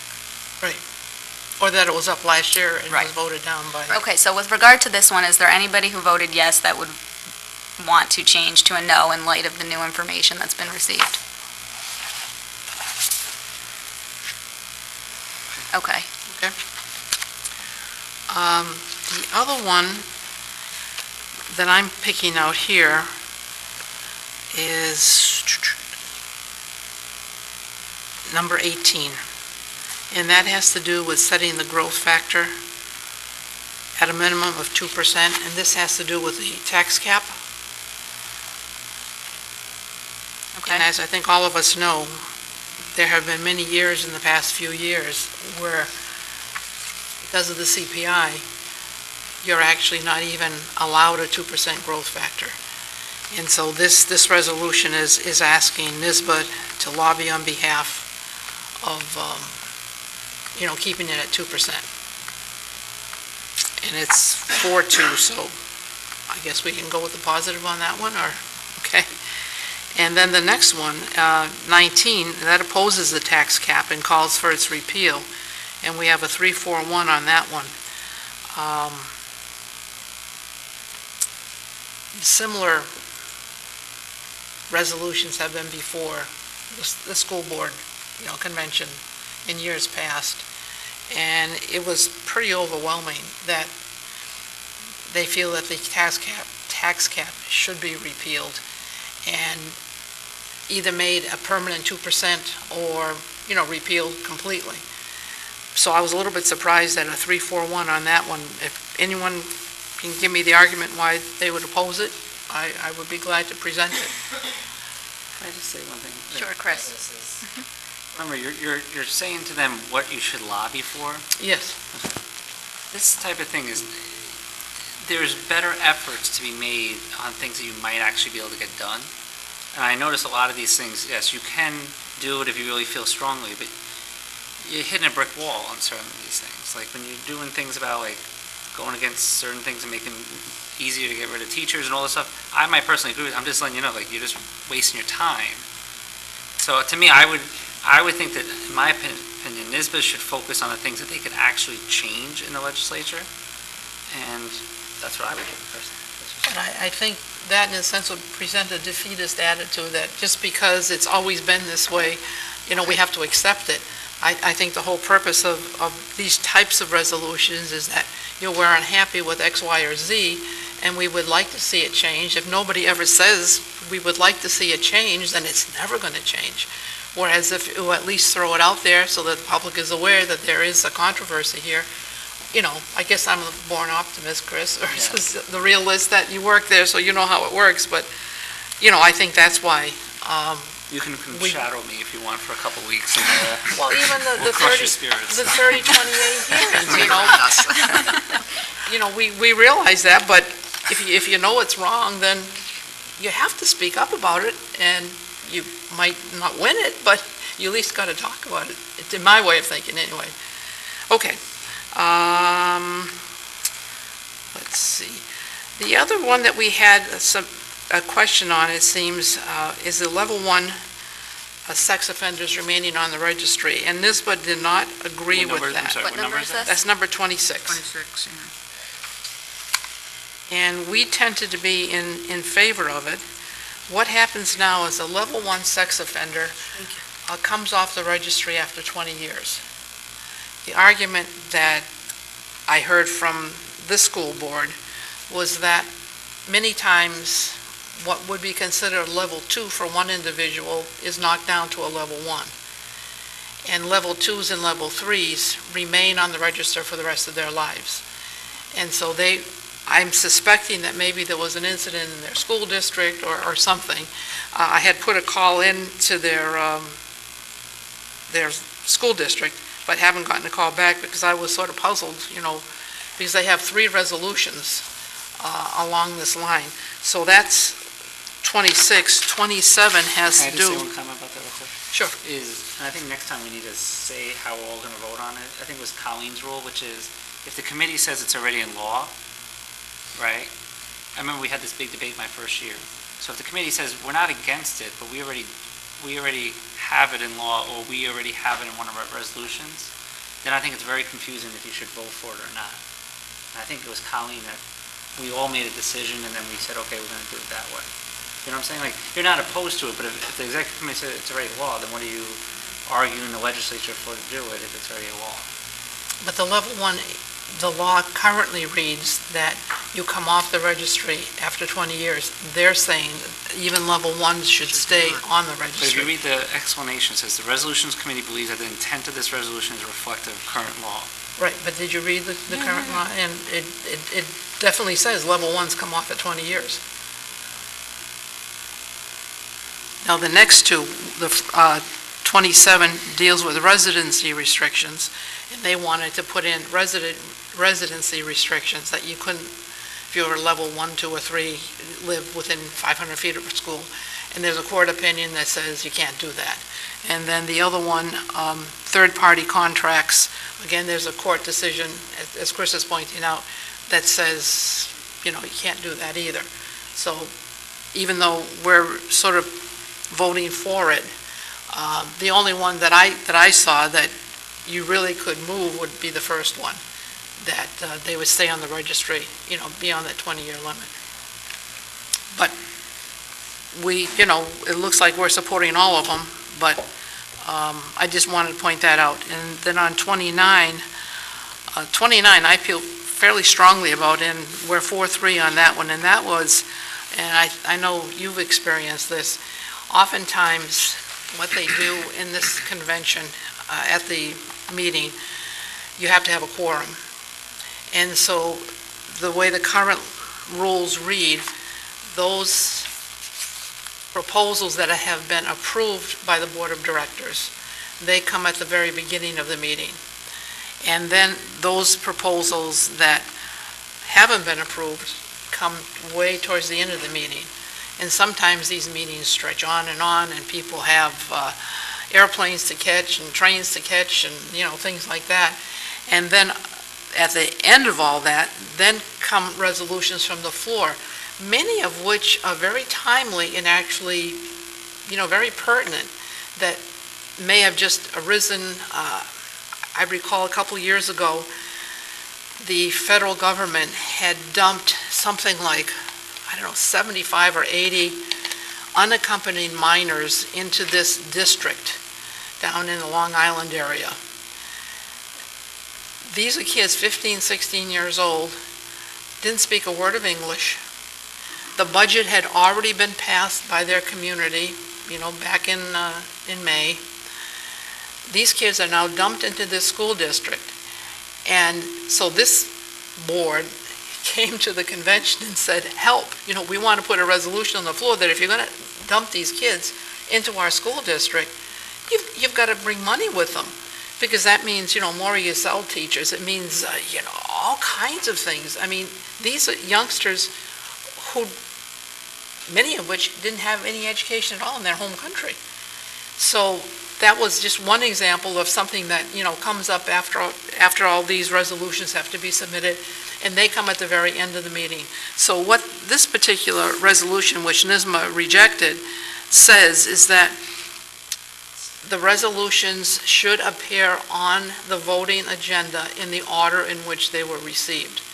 So in other words, if we had submitted, I forget when they open up, for new ones, but if we had submitted it August 30th and they didn't meet until September 15th, then the August 30th one would come up, even if it was recommended or not recommended, for discussion. So. Are you a yes on this? I'm a yes on this. So it's 5-3, so then it's a yes. We agree. No, it says 4-3. Well, you didn't vote, right? Yes, I did. You voted? Yeah. Oh, all right, well, it's 4-3. It passed. I don't know why it's 4-3. All the others have 8 people voting, and that one, I don't know for some why that reason, one has either. 7, but. It passed. Yeah. So is that okay if we vote for that? Yes. Okay. Absolutely. Okay, and the You other. already won the fight, and you're arguing. Okay, the other two are quickies. Well, especially number 31, we voted yes in that. These two were both rejected. They're very good resolutions, one on polling places and having the school the ability to reject or accept a school as a polling place. And the other one has to do And that's with from my high school, increasing so- career and technical education. But NISBA rejected these because we already have resolutions on these two same subjects that are already in force. So they're just saying, we're rejecting these resolutions because we already have resolutions, that are there. So I would like to, if we get time to vote on these two, maybe vote against them, only because it's sort of redundant, because we've already done this, and it's on the books for another year or two. But since you're, when you're around next year, I think before we do this, you should just tell people about that, like, you vote yes or no based on that rule. Because some people would say, all right, it's already a resolution, so why pass it again? Yeah, well, that So was we should just my agree, thinking. we should Yeah. just agree as a board and then just do it. Or maybe when they first come out. Yeah, we always say When we we first do it. get the booklet, before we even look at it, maybe those of us that go to the convention, make some notes and then share that before everybody takes it home and does it. We need a What I resolution. wonder may have happened, you see increased career and technical education, and oh, gee, that's a good idea, so you check the X box, the yes box, but then you don't read down, to why NISBA rejected it, and that's because we already have one, type of thing. Okay, that's it. Yep, Chris? Barb, I know you're up late, and so I would like, when you come back, like get intel about the Suburban Council School Power Resolution, and those that support it or don't support it, and the reasons behind it. I think that'd be very interesting to know. That may be harder to do than because all that they basically do, you have about 500 people in this large room. I'm saying late at night. Oh, late at night, When you're oh, sitting yeah, at- oh, when you're sitting definitely. and talking to them. Definitely. That's when I want to know the information. So, I will do my best, and Not in the I'm morning, sure I know. you guys We'll will be talking too. to Bethlehem. Exactly. well, they came, right, so. They're ready. Thank you, Barb. Are there any other resolutions that anybody wanted to talk about? Okay. The next item on the agenda, we have a couple of policies presented for a first read. I think these were reviewed at the last policy committee meeting. Barbara, is there anything here that you want to call out in I just wanted particular? to highlight a couple of them. Most of them are just minor changes, but one is a minor change, but it's a major change, and that is the instrument rental. If you guys remember, about 2 years ago, Alan brought up the fact that, why are we charging for an instrument rental? It's minimal. I think when we talked to Neil, it brings in a very few amount of dollars. I think it was $300 or $400. And we don't charge for refurbishing a football helmet or for playing a sport. So we asked Lori, and, she agreed that she wouldn't mind avoiding the hassle of trying to collect this money and keeping track of this money. So that is a change, from a policy that we've had for quite a while. Oh, good. Thank you. Chris? Questions? Sure. So we don't have to answer it now, but just for next time our vote, is about the entering the school buildings. Can we just get examples of current practices that would now be excluded by taking out the words, it can't take place during school hours, if I'm understanding it correctly, right? Oh, can I explain that? Sure. Why that was put in? We put that phrase in because we've had incidences, particularly at the high school, where the public wanted to use, say, the tennis courts when they're not being used, but that bouncing ball is reverberating through the classrooms as the kids are, studying. So that's the only reason why. Can we just get examples of other things that could possibly be excluded that we currently allow? So the only thing that came to mind, and I'm not sure it would fall under this category, are the high school sometimes sponsors blood drives. But those are class-sponsored events, so it's not like an outside group, even though it is the Red Cross, independently running a program.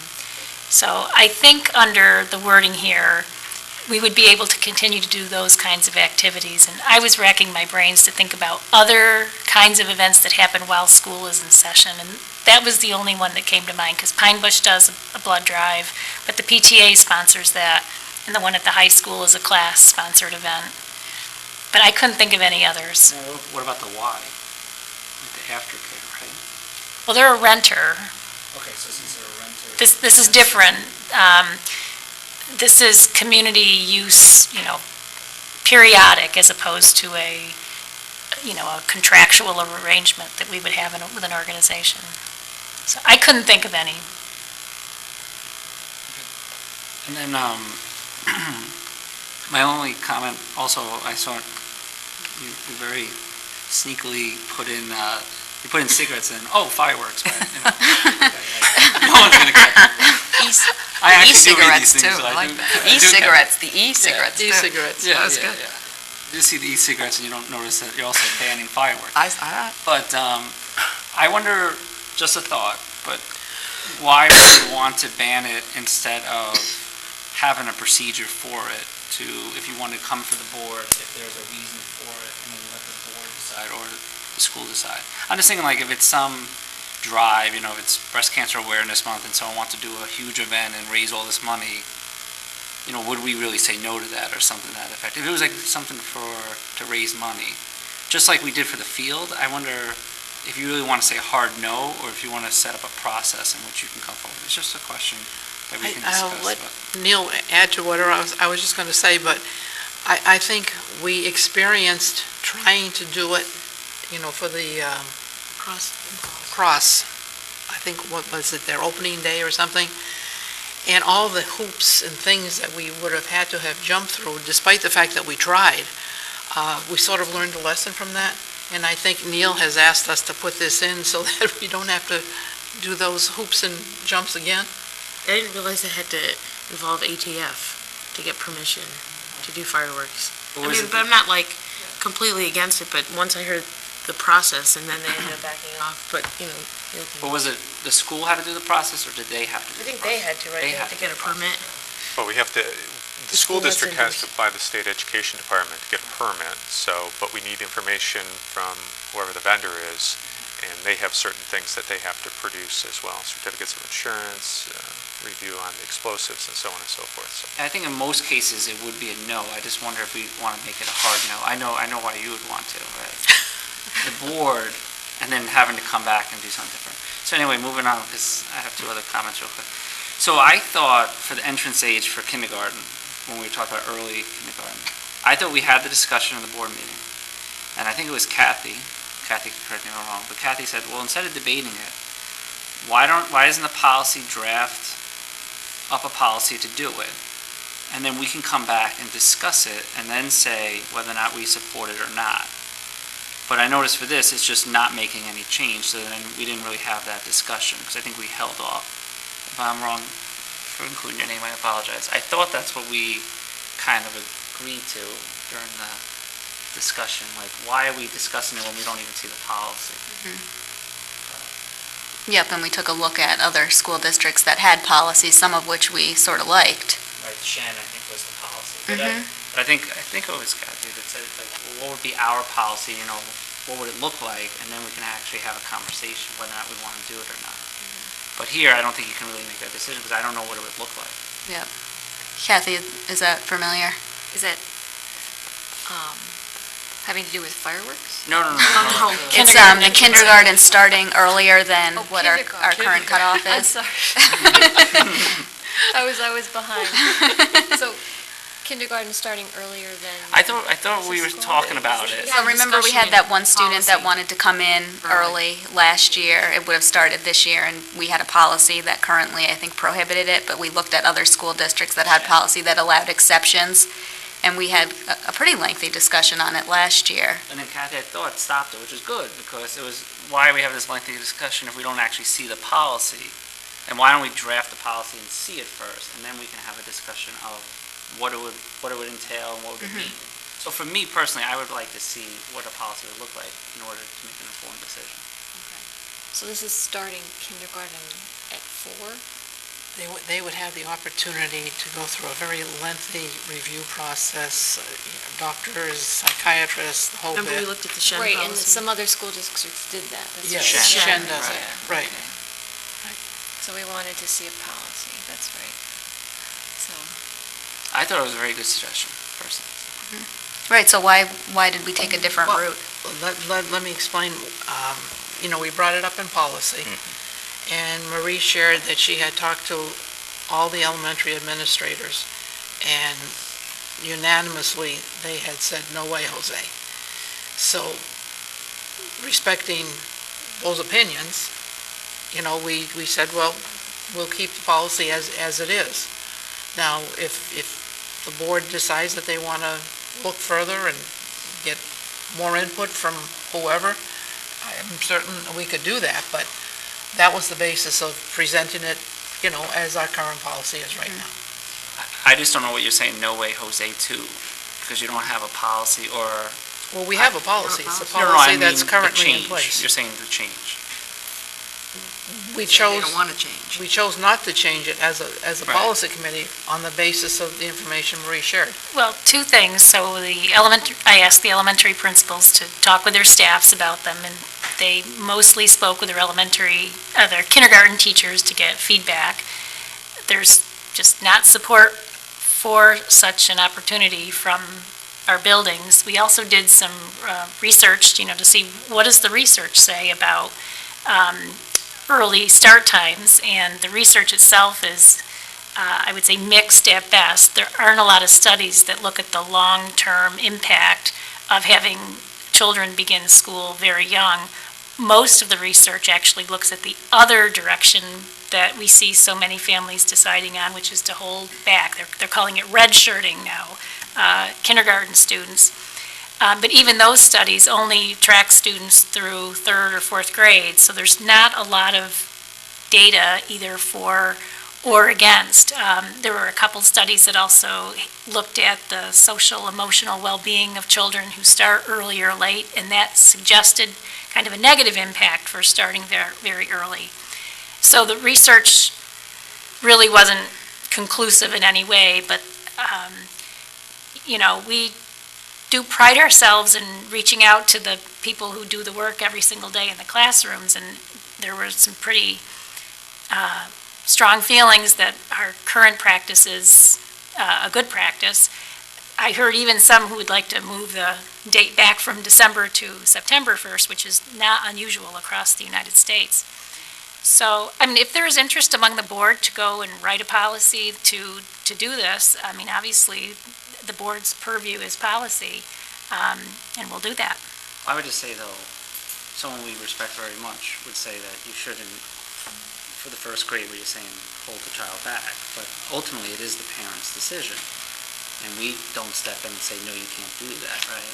No, that's true, we don't. And, a 13-year-old wants to go to college, there's studies about that's not a good idea, but if a parent wants to do that and the kid gets the credits, then they're allowed to do that. So we don't step in and say no to those parents. So to me, it seems a little... Although we make strong arguments with parents who want to retain their children, and Damien can chime in there, we've had many families who want to hold their students back, and the research is very conclusive on that for the vast majority of children, that's a bad decision. Now, you can always come up with a story where it worked out okay, but if you look at the volume of research around retention. So, And the one thing I would just say about the Shen thing, just so, because I know Tim wasn't here when we had the initial discussion, was, if you look at the Shen policy, you have to go through this test and everything else. So you're not saying every student. Oh, absolutely. Has to be an exceptional student. And that was one of the questions that was brought up and I think we asked Damien, was to look at that test, and is that an accurate test? Is that a good test to do in order to know if a student's exceptional? I'm just saying, I don't think that we have the information right now to make a decision. I don't have the information. And also, I can't remember, did we reach out to Shen and talk to them about the number of requests they get and then tracking those students of how they performed later on? Because it seems like it would be the exception to the rule, the rare exception, that there might be children who this is a good fit for, and then for us to just blanket statement, no, you don't have that option here. Did we? I can't remember. I spoke with Oliver. I think there's 2 or 3 children a year that apply for that. Oliver Robinson, sorry, Dr. Robinson. I don't know if they track their process. I didn't ask them to give me their research on how those students play out, but they do have a couple every year. Kathy? I just wanted to say, it kind of shows the difficulty of accounting for every variable. If you actually wanted to track children through 12th grade, because that's probably why there isn't that much research, just because there's so many variables that come into play during those years of school. How would you really know if starting early or starting late is the reason for something happening so much later? So, I don't really have a problem with having parents make a decision on an individual basis. I don't know.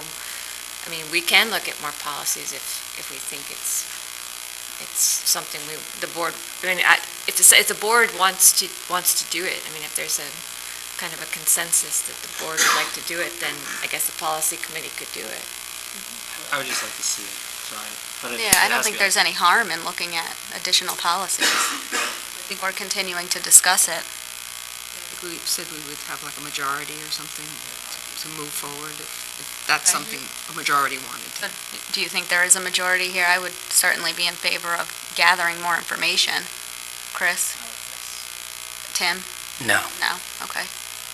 Do you want to elaborate, or? Well, what was most persuasive to me was when the elementary school principals said they didn't want to go down that road, that was good enough for me, right there, to stop driving.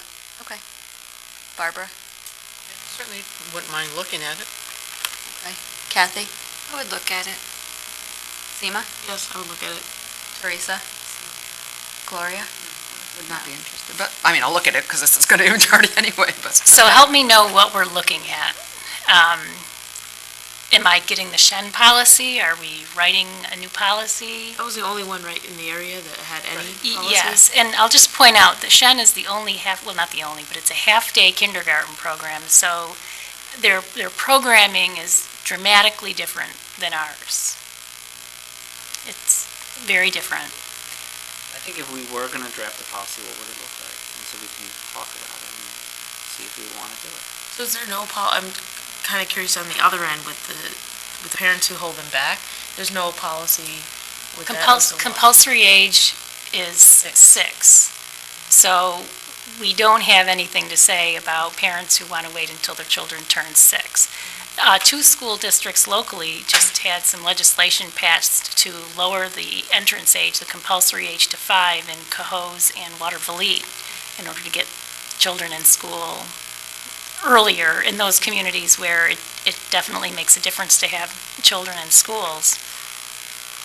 So I'm not sure where else to turn. I can bring back the Shen policy, and Well, for the Shen policy, I think I would trust Damien that if that's the right test, or if there's a better way to say whether or not a student. We don't need to discuss it tonight because it's late, but I know that the next time next time it comes up is if you want to see, okay, this student is exceptional, is ready for first grade, unlike maybe other kids that are earlier. probably would need our school psychologist to We look at. definitely would. I don't think Shen even specified a test. I think it's a battery of tests because there are multiple things that they have to measure. It's not just one thing, so I would definitely engage our school psychologists. They are the experts in those assessments, so it would be multiple tests for sure. And then my last comment was, I just wanted to make sure I understood it. I apologize. For the copyright one, Oops, can we just? Barb had a comment. Sure, Barbara. I just wanted to follow up a little bit. I've lost my train of thought now. I guess, go ahead. This is terrible. You sure? He was talking about a battery of tests. Kindergarten. Battery test. School psychologist. Oh, now I got it, right, okay. Marie brought up an intriguing part. If we're going to be looking at this, what about the possibility of moving it back? Because the stories that I heard from kindergarten teachers is that the 4-year-olds, many of them that have that December 1st birthday, they feel shouldn't be in school. So do we actually have the power of moving it back to September 1st?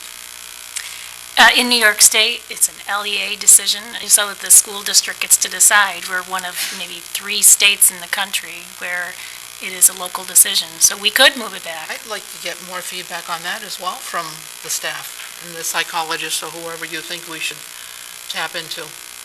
I mean, if that's what our teachers are telling us, then what's the harm to look at it? I think, and, Tim, maybe you want to jump in here. I think the concern we hear from teachers is that they already have, in that first year, a very wide range of maturity, school readiness, ability based on just what kindergarten children are like, and widening that even further, so we would have 4-year-olds and 6-year-olds in the same classroom, just adds that much more complexity to the task. And I think that's the essence of the concerns that we heard through the principals from the teachers who do the work every day. Could you give us more feedback on that aspect? Because I had never really even thought about that until you mentioned it. Well, sure. And that's just kindergarten. Right. I mean, when they work their way through 4th, 5th grade, you can see those gaps get even wider sometimes and present a host of problems. Good. I didn't mean to interrupt you, Chris, but oh, that's fine. I didn't lose my train of thought. Oh, Chris. Okay. I just want to make sure, Barb, the copyright law, right? Yeah. When you're taking out the sentence, the district is not responsible for violations of the copyright laws by its staff or students. Right. Is that because you're saying it's redundant, or that we're changing the policy on that? That would, it's a change in policy, but not a change in practice. Right. Because in reality, we've had situations where copyrights have been infringed, and because they really are our employees and under our supervision, we've been basically notified that, we're responsible. So we just figured it'd be a better way to put it. I thought that we were saying now that if teachers violate it the first time, right, we let it go. But if they violate, let's say, the second or third time, we still let it go. The sentence preceding the one that was taken out, I think, is really important. I'm trying to pull it up here in my computer, just Staff died on. member is responsible. Is responsible to That's what I'm comply. saying. You're just saying something different than Barbara said, because you're saying it's redundant. And Barbara's saying it's a difference in policy. That's what makes me nervous about taking that sentence out. Well, I also double-checked with Jeff on this, and I went to see if he emailed me back on this. So we already have violated our policy in recent weeks, because we took on the duty of assuming the responsibility when an individual violated our copyright policy. So having that sentence in there is problematic. I think the sentence before that, which talks about each individual having that responsibility, kind of leaves us in a neutral place. Whereas the second sentence we took out basically says, we will not step in, when in fact, we already have. Yeah. To me, that sentence you're taking out, it says you're not responsible. It doesn't mean that you cannot step in and take care of it, but you're not responsible. Yeah, but then it Not covers, avoid, but, what'd you say? well, then it covers the school, they can do PD or give information, but people make their own decisions if they're going to violate copyright. It just makes me nervous because both of you said something different, so then by taking this out, I'll trust you guys. We should make sure what we want to do and what the policy change actually does. What did we say differently? Well, you were saying it's really a policy shift, that we never do it, so therefore, we're now changing it, right? We're changing the policy because it didn't reflect the what we did. practice. Okay. And you're really saying, though, that other sentence really gives us more flexibility. I believe so, yes. Okay. That's just different then, in a way. Well, it's complementary. How's that? Okay. All right. We could think about it next time. I have some more questions. Okay, any other questions on these policies? Tim? Very quick on policy 2121, the board member qualifications. In item 6, it says may not be a current employee of the school district. And then later, after item 7 in this sentence that's not even numbered, it says no employee of the school district may be a member of the board except as permitted by law. That just seemed redundant, and I don't know if that can be all combined into just that item number 6. So, that's all. Good point. Because we thought we'd have to just check tomorrow. What are the exceptions, if there are any?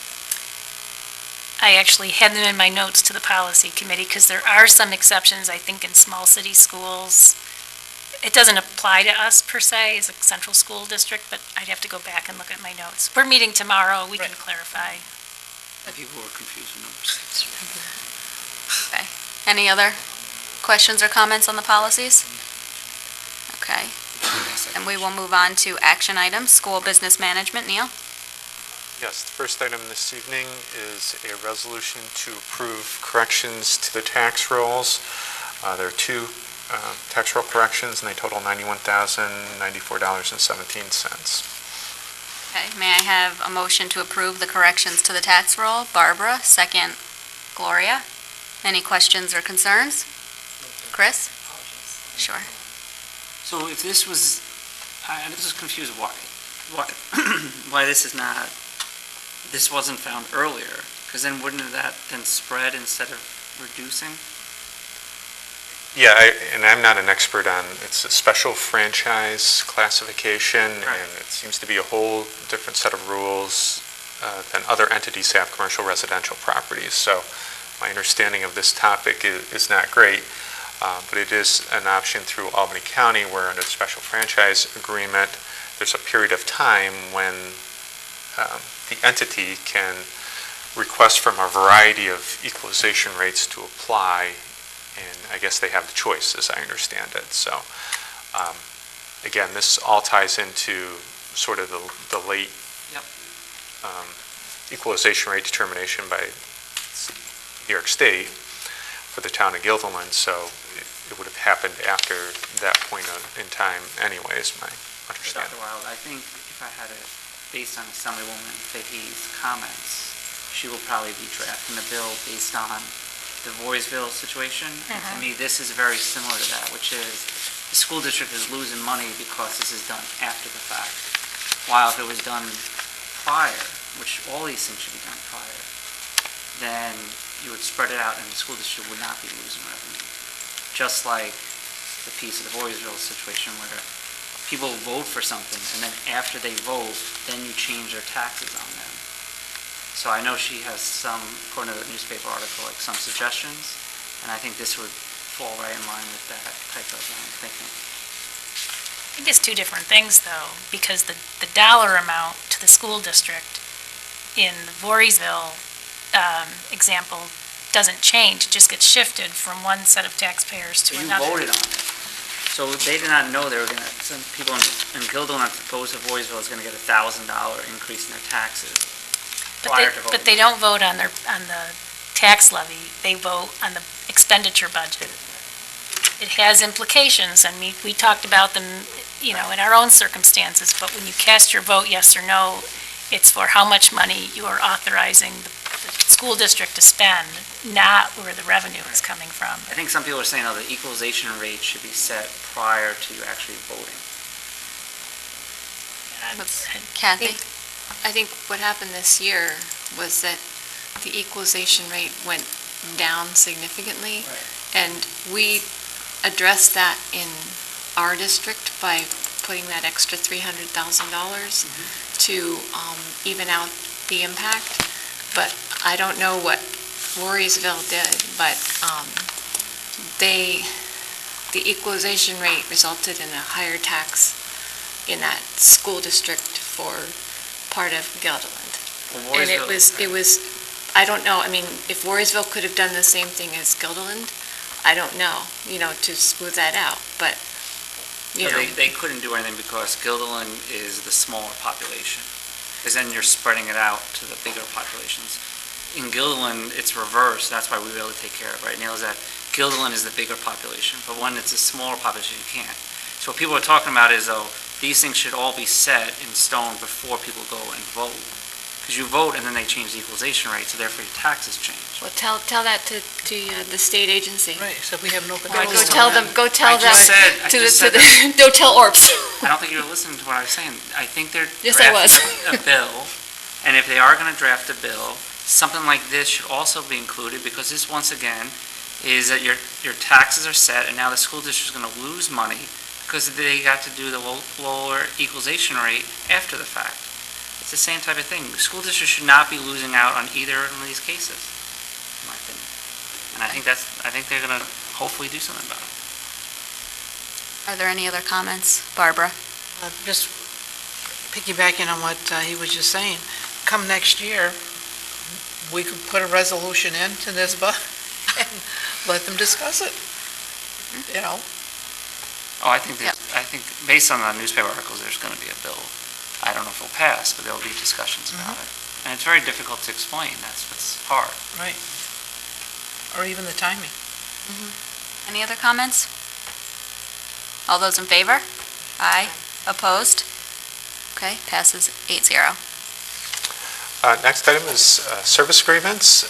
We have two different categories. First is an agreement with Achievements PLLC to provide educational services to a student with disabilities. And then we have a memorandum of agreement concerning approved special education provider share of federal IDA flow-through funds. And there's, I think, 13 entities that fall under that category. So they are Achievements, Capital District Beginnings, Center for Disability Services, Circle of Friends, Crossroads Center for Children, Early Childhood Education Center, New England Center for Children, Oak Hill School, Springbrook, New York, Spotted Zebra Learning Center, Upstate Cerebral Palsy, Whispering Pines Preschool, and Wildwood School. And I'll just remind you, in terms of this memorandum of agreement, we'll continue to get them for quite some time. We'll continue to add providers. May I have a motion to approve the service agreements altogether? Seema. Second, Kathy. Questions or comments? All those in favor? Aye. Opposed? Passes 8-0. Next is a resolution to approve the agreement with EdTech Team Incorporated to serve as the host site for the Google for Education Capital Region Summit, scheduled for April 20th through the 22nd in 2018. May I have a motion to approve the agreement with EdTech Team? Seema. Second, Kathy. Are there any questions or comments? All those in favor? Aye. Opposed? Passes 8-0. And then finally, this evening is a donation, and we received a trombone from Mr. and Mrs. Gil O'Brien. Okay, may I have a motion to accept the donation? Gloria. Second, Barbara. Any questions or comments other than thank you very much for the generous donation? Okay, all those in favor? Aye. Opposed? Passes 8-0. Now we move to superintendent action items. Marie? I have 7 co-curricular club approvals for the board's consideration. 3 at the high school, the Feminism Club that will be advised by Mrs. Amy Salamone, the Ping Pong Floor Tennis Club that will be advised by Ms. Jessica Santa Barbara, and the Therapy Dog Club advised by Mrs. Deborah Cottage-Parado and Ms. Gwen Buckley. And then at the middle school, we have the Coding Club supervised by Ms. Coons, the Lego Club by Ms. Pachuki, the Club Ultimate Social Club with Mrs. McCutcheon, and the Student Interfaith Justice League advised by Mrs. Fanning, who's still here. Sorry. May I have a motion to approve all of the clubs together? Seema. Second, Gloria. Questions or comments? Okay, all those in favor? Aye. Opposed? Passes 8-0. Okay, now we move down to board committee reports. We'll start with the audit committee. I don't know who, Teresa. Who's the chair of audit? Teresa, you're the chair? I don't think I don't think we established a date yet, right, for our next meeting? No, we haven't. I think you were thinking sometime in November? Probably later this month or November. Later in the month. We obviously passed what we discussed thoroughly. I don't remember what else. You couldn't have had anything else on the agenda, did you? We did. We did. And actually, my husband had to come with me because I wrenched my back and I couldn't drive. So he sat in on that meeting. That's why you were wondering why his back. Yeah. So he was a little bit too vocal for my liking, but that's okay. I think we did internal claims auditor reports. We approved those, and the board approved them earlier in the meeting. So we discussed everything that we went over anyway. So. Thank you. And next we have business practices. Kathy? Okay, well, we had a long discussion at our meeting about bus stops, and we heard from Danielle from the Transportation Department about some detail about how bus stops are established and how they are evaluated if there is a complaint. And currently our policy requires that bus stops be safe, but there is not a policy regarding walking to the bus stop. That is the responsibility of the parent or guardian to get the child safely to the bus stop. So that, I guess that's that was a discussion. We had a long discussion about particular roads and whether they're safe or not, and particularly, I think the discussion surrounded East Old State Road, where there had been a complaint about a child getting to a bus stop. Currently, bus stops tend to be at intersections. They're not stopping generally at driveways. They're stopping at where two roads intersect, and that's where the student would get their bus. There was not a conclusive vote on this issue. In fact, the committee, there's four-person committee was split, two who wanted to change the policy and two who were not in favor of changing the policy. So there's no committee recommendation. I think this has been referred to the policy committee, which meets tomorrow, and will be further discussed because it's a proposed change to a policy. So I just note that there's been some more information given in board notes, and just that we did not have all that information when we discussed it, business practices. There was one other discussion, I alluded to this earlier, it was Danielle was telling us that the district has been having trouble attracting bus drivers, and there's a desire to have some incentives to attract new bus drivers. And we had such a long discussion about transportation that we tabled the rest of our agenda involving budget transfers and expense reports and the Guilderland Public Library land transfer to our next meeting, which maybe someone can remind me when the meeting is. I think it's October 11th. October 11th at That right? 8:15. Okay. All right. Great, thank you, Kathy. Do we have to give policy direction though? Like what is policy going to do with the bus stop situation? I think the direction is that policy will look at it, but considering the committee was split, I'm not sure that we can.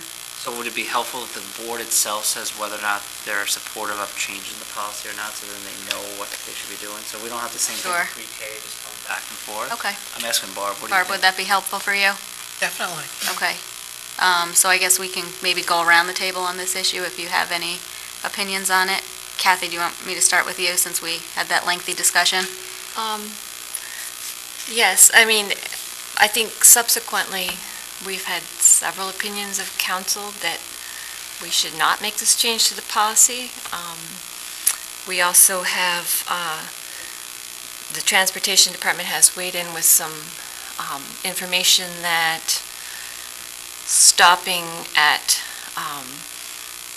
frequently at unexpected intervals, like for lots of driveways, actually leads to accidents in and of itself. So you could end up in a situation where you're trying to solve one problem and you create another problem. So, and I think it's very unusual also to change a policy without having a review by the entity, the department who's responsible for for implementing that policy. So we really haven't. I mean, we've heard from transportation, but it hasn't been, I would say, a formal, a more detailed review. So I would say I'm not in favor of changing the policy. Barbara? I'm open, but the more information we keep getting, the more inclined I am not to change the policy. But on the other hand, from a humanitarian standpoint, you would like to be able to have the flexibility of protecting youngsters. And if Danielle or whoever is in charge, drives that route, I think Chris was saying he liked it and he felt very unsafe on it, then I would like to work the policy so that you have some kind of a flexibility, but our council was saying that you sort of can't build in that flexibility. So I'm sort of in a conundrum here, because you do want to provide safe transport for kids. But then I think Kathy or somebody pointed out, well, what is a safe route? Who determines that? And as I said, I would like two things, I think, from Danielle. Is there any way that she can reroute to protect the kids? I know we do on Route 20, we pick up on one side, then we pick up on the other side. It was interesting just listening to Kathy saying that if you have more frequent stops, you have more frequent accidents that I had never heard before. So, as I said, I would love to be able to accommodate, unsafe situations if we can. And I'm not against exploring that. Okay. Tim?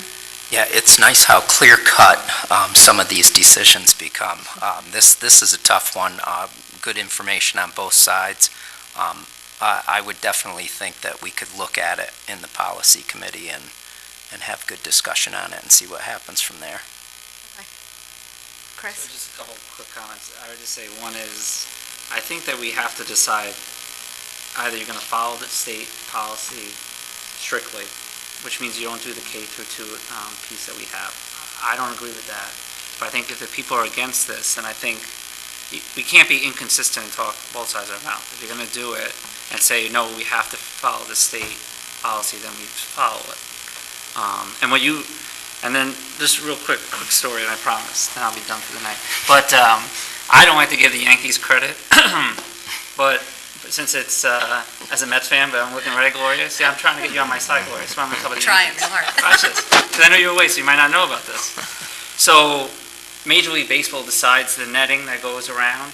So when it's a foul ball, hit the netting, right? Major League Baseball decides it, not the individual team. A young girl got hit right in the face from a foul ball because the netting did not go far enough, and she got really hurt, over 100 miles per hour. The Yankees yesterday made a decision. We don't care that it's Major League Baseball that decides. We are now going to make it further because we want to protect our fans. And that's what I see with this. Is I understand, to me, the state policy is the bare minimum.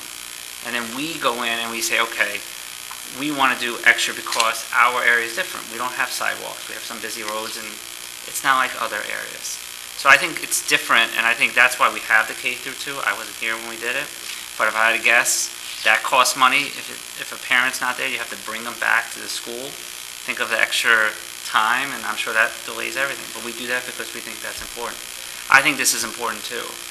Parents reaching out, and a child should not be walking on East Old State Road, in my opinion, going to a bus stop. Yes, we might be in the right. We can say, too bad, it's not our responsibility. But just like the Yankees, I think that we should do the right thing and not just the bare minimum.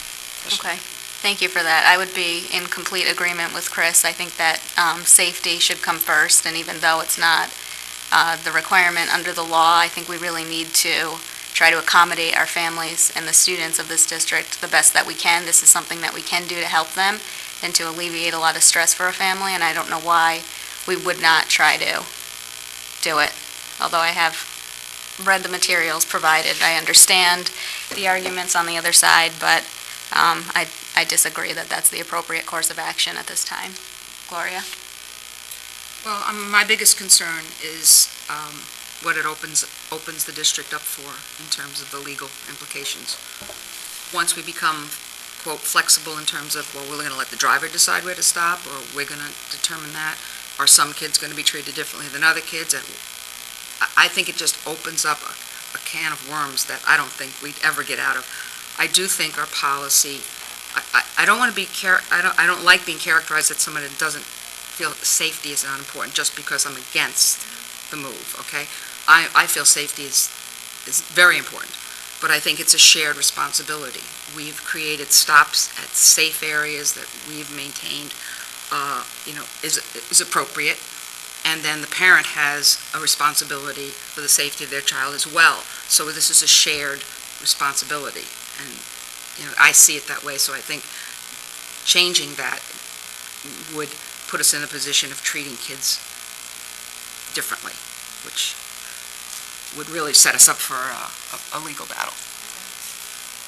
Teresa? I kind of like the way Tim said what he said. I think that's kind of how I feel about the whole situation. I can see both sides of that, but I think it's something that should be revisited, because I think it's something that needs to be addressed on a... I understand you can't do things on a case-by-case basis legally, because you're setting yourself up for discriminatory practices, but I don't think it would be a big deal to make exceptions here and there when it's something that a parent feels that strongly about. That's my opinion. Thank you. Seema? I kind of feel like Barb, understand that there's a policy and law about the parent's shared responsibility of bringing this child to the bus stop, and that's not really in the school, and that's, like you said, that Kathy talked about becoming even more dangerous with many stops, but at the same time, the email seemed pretty reasonable, so I think I said this before, I'm not an expert, so I don't know if we could discuss this in policy and see if Danielle has some options. And I don't think anything's been resolved with that email, right, from the father that kind of started this discussion. So it would be nice to see if there's some medium or halfway point that could be met.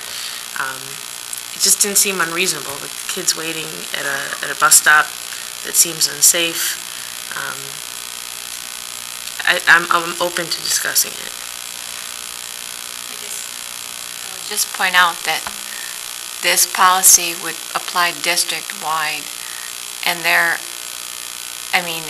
how would you avoid discriminating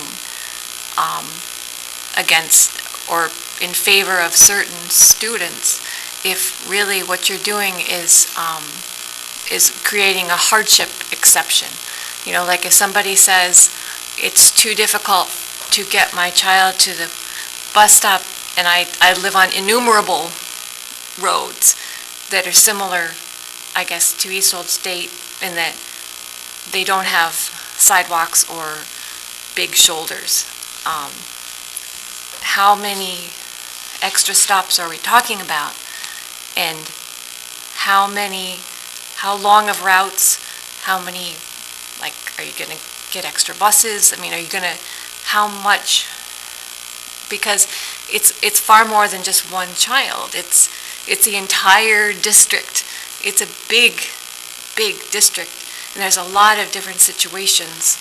And obviously, you know, I don't know if you're going to have time to investigate every claim of hardship. I mean, are you going to just say, anyone says, I'm having trouble getting my child to the bus stop, then you pick up at their driveway? I mean, how do you actually, how does this work? Well, that's what I'm saying. I think you said it best before, that, you know, the people who are going to implement the policies, who we should get more feedback from. So like you, I don't know how that would work, but I also don't know how many other incidences have happened before, how many other requests have been made before.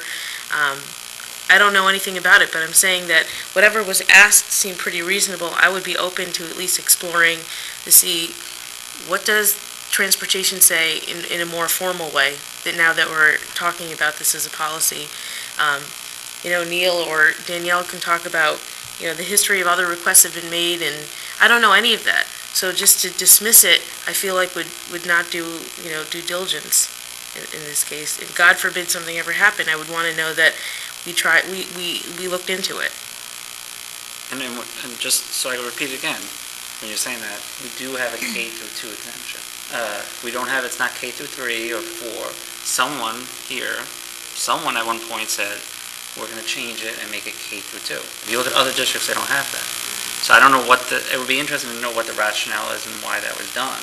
But we already do something different. And The question, Chris, is not that we're unwilling, that I would not be unwilling to do something different. Right. It's what you're proposing. Right. Okay, I'm not arguing with you. I'm up for doing things differently if we need to. What I'm concerned is what we're discussing would set us up. I mean, Kathy did a great job of just describing it. You know, I mean, it would open it up. Who decides? And then we talk about time, getting kids to class and school.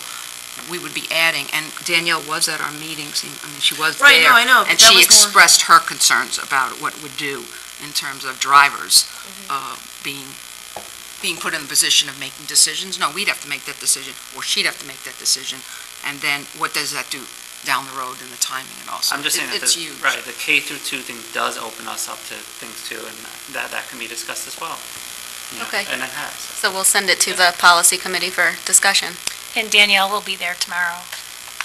Maybe Neil would like to join us too. Yes, I'll be there tomorrow as well. Okay, next we have communications. Gloria? Okay, we had a very nice meeting. It's Judy's on the committee, Seema's on the committee, Chris is on the committee, and we had a couple of topics. Well, of course, and then the district office team, you're on the committee too. I didn't want to leave you guys out.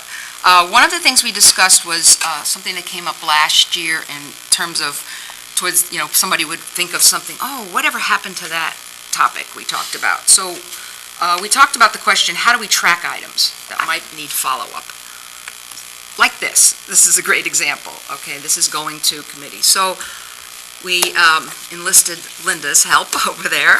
Actually, it was Linda Van Auken. Oh, sorry, the other Linda, Linda Van Auken.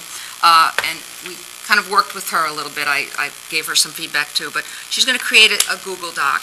And then when a majority of us decide that this is a topic that we want to kind of track, keep our eyes on throughout the year, it will go on that form, okay? And then that will, I guess, be part of your weekly. It will come to us each week somehow. We'll get to look at it, and if we want to see where it's at, it'll say like it's at committee or it's been resolved, whatever, so that we can track things, so that comes, towards the end of the year, someone doesn't say, oh, I remember something about that, but we didn't keep track of it. So we're hoping that this kind of a form, we would not add it, but we would at a meeting, for example, like this meeting, if 5 of us decided we'd like to keep an eye on this topic for the policy committee, and we put that on. So that was what our kind of, and I think, did Linda send it to the document? Yeah, she sent it to all of us. I think she sent it to the committee so far. Okay, 'cause I gave her some feedback, I don't know. So we'll ask Linda. She can share it to everybody. And then maybe that could become part of the Friday, just an add-on every Friday, just so if somebody can look down. And then if there's a topic that hasn't been brought up in a while, we could, say to Christine, maybe we could have a little discussion on that. Did you consider color coding it, like kind of red items are stalled, yellow are in progress? No, we basically that had might make it easier to just quickly look at and see. Like, do we have a lot of red items? Because that's a problem. Do we have? Well, you can go by column, because it'll say where, if it's stuck in committee, you'll see nothing after it. Okay. So You can kind of just take a graduate glance it at and move towards the end, like resolved. Okay. And we can change it if it doesn't work. But we're trying to find some way that we can keep ourselves appraised. That sounds like a good idea. So much comes at it, at us all the time. The second thing is,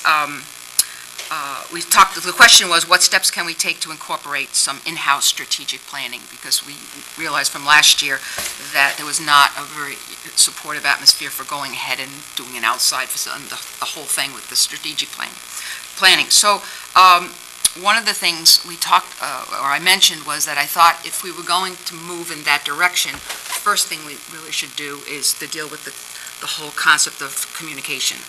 And since that's our committee's responsibility, we raised that as an issue, that maybe how we function with each other, how we function with the public, how we relate to the staff and things like, in all those ways that we have relationships throughout the district, that maybe that was something we needed to work on first, before then we look to the next stage of where we want to go. Because if we're going to deal with the big questions of where do we want to go as a district, we have to feel that we can trust each other and really have a really comfortable relationship together. And we're getting the sense, at least we talked about in the communications, that maybe we as a group need that time, that we have to figure out how best for us to communicate, and then how we reach out beyond this group, whether we're reaching to the staff, whether we're working with district office, whether we're working with the public.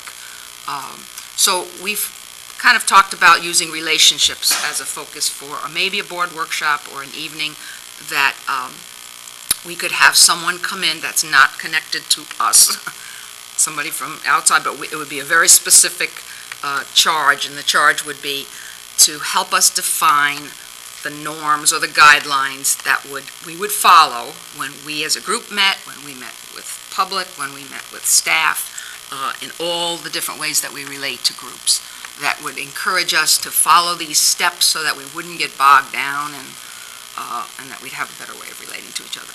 So we came up, I think everybody there agreed that that would be something we'd want to pursue, but we bring it here because if we're going to look for an evening or something like that, we'd want everybody on board and not just the group of us, the 4 of us. Sure. We thought it was a good way to start, the year. Yeah, that sounds like a good idea. Can we start to get some dates by sending out one of those emails with potential evenings, or we Is might it, need a- is it, I think we need, I just like to get a sense, is that something that people would feel might be a positive direction for us to move? I mean, if it's just the four of us, it's got to be all of us. Four of us, and then Christine just said yes. Yeah, Christine said yes, that's fine, okay. Okay. Teresa, what are your thoughts on this? Okay. Tim? Sure. Barbara? Kathy? Okay. So can you send out one of those? Well, I guess we'll need to get a facilitator and figure out dates from that Yeah, individual. and really what we then- thought, instead of, because we, we've done board workshops before, and our concern was that sometimes the person who comes in really isn't on the target that we're on. So we said, look, we want to meet with the person beforehand. Okay. And say, this is the outcome we want. We don't want to go anywhere else, don't come in with, somebody said a PowerPoint, or anything like that, just, this is where we want to go, help us get there. So I had suggested, because last year we went through the whole RFP process, that we consider thinking about Robert Hendricks, because he is clearly an outside person. He, doesn't have connections to any of us. And then the committee talked about inviting him to our next committee meeting, if he's available, to have that conversation that Gloria just described. So it's not the board saying, Marie, this is what I want you to do, and then I have a conversation and we're, Right. We would playing have a telephone. conversation as a committee with him and say, To we help. need you to do this for That's us. something that he does, like relationships, communication? Yes. Or he does that on top of strategic planning? Yes. What about the cost? That was what the issue was. Yeah. This is a one. Yeah, this would be. We're not hiring somebody. And usually, generally, we bring in a facilitator for a board retreat once Yeah. a year, so I don't think it's anything abnormal. But I think what's good is that, I think he's good as a facilitator, while other people are more directing the meeting. But we really want someone kind of directing the meeting. We don't want we don't want to go off in small little groups, talk about a few. We're all going to talk together. Okay. Speak for yourself. Teresa likes goes in. I could tell you what happened 2 years ago. No, and I agree with you, Chris, because we have a very limited amount of time. I mean, people's time is valuable. Yeah. And so we want to be very clear. And That's and I think important. if we're clear with him and if he says, yeah, that's something I can do. I mean, yeah, that's what I'm saying, that I had no problem with him before strategic plan, but the problem, for me at least, was the cost.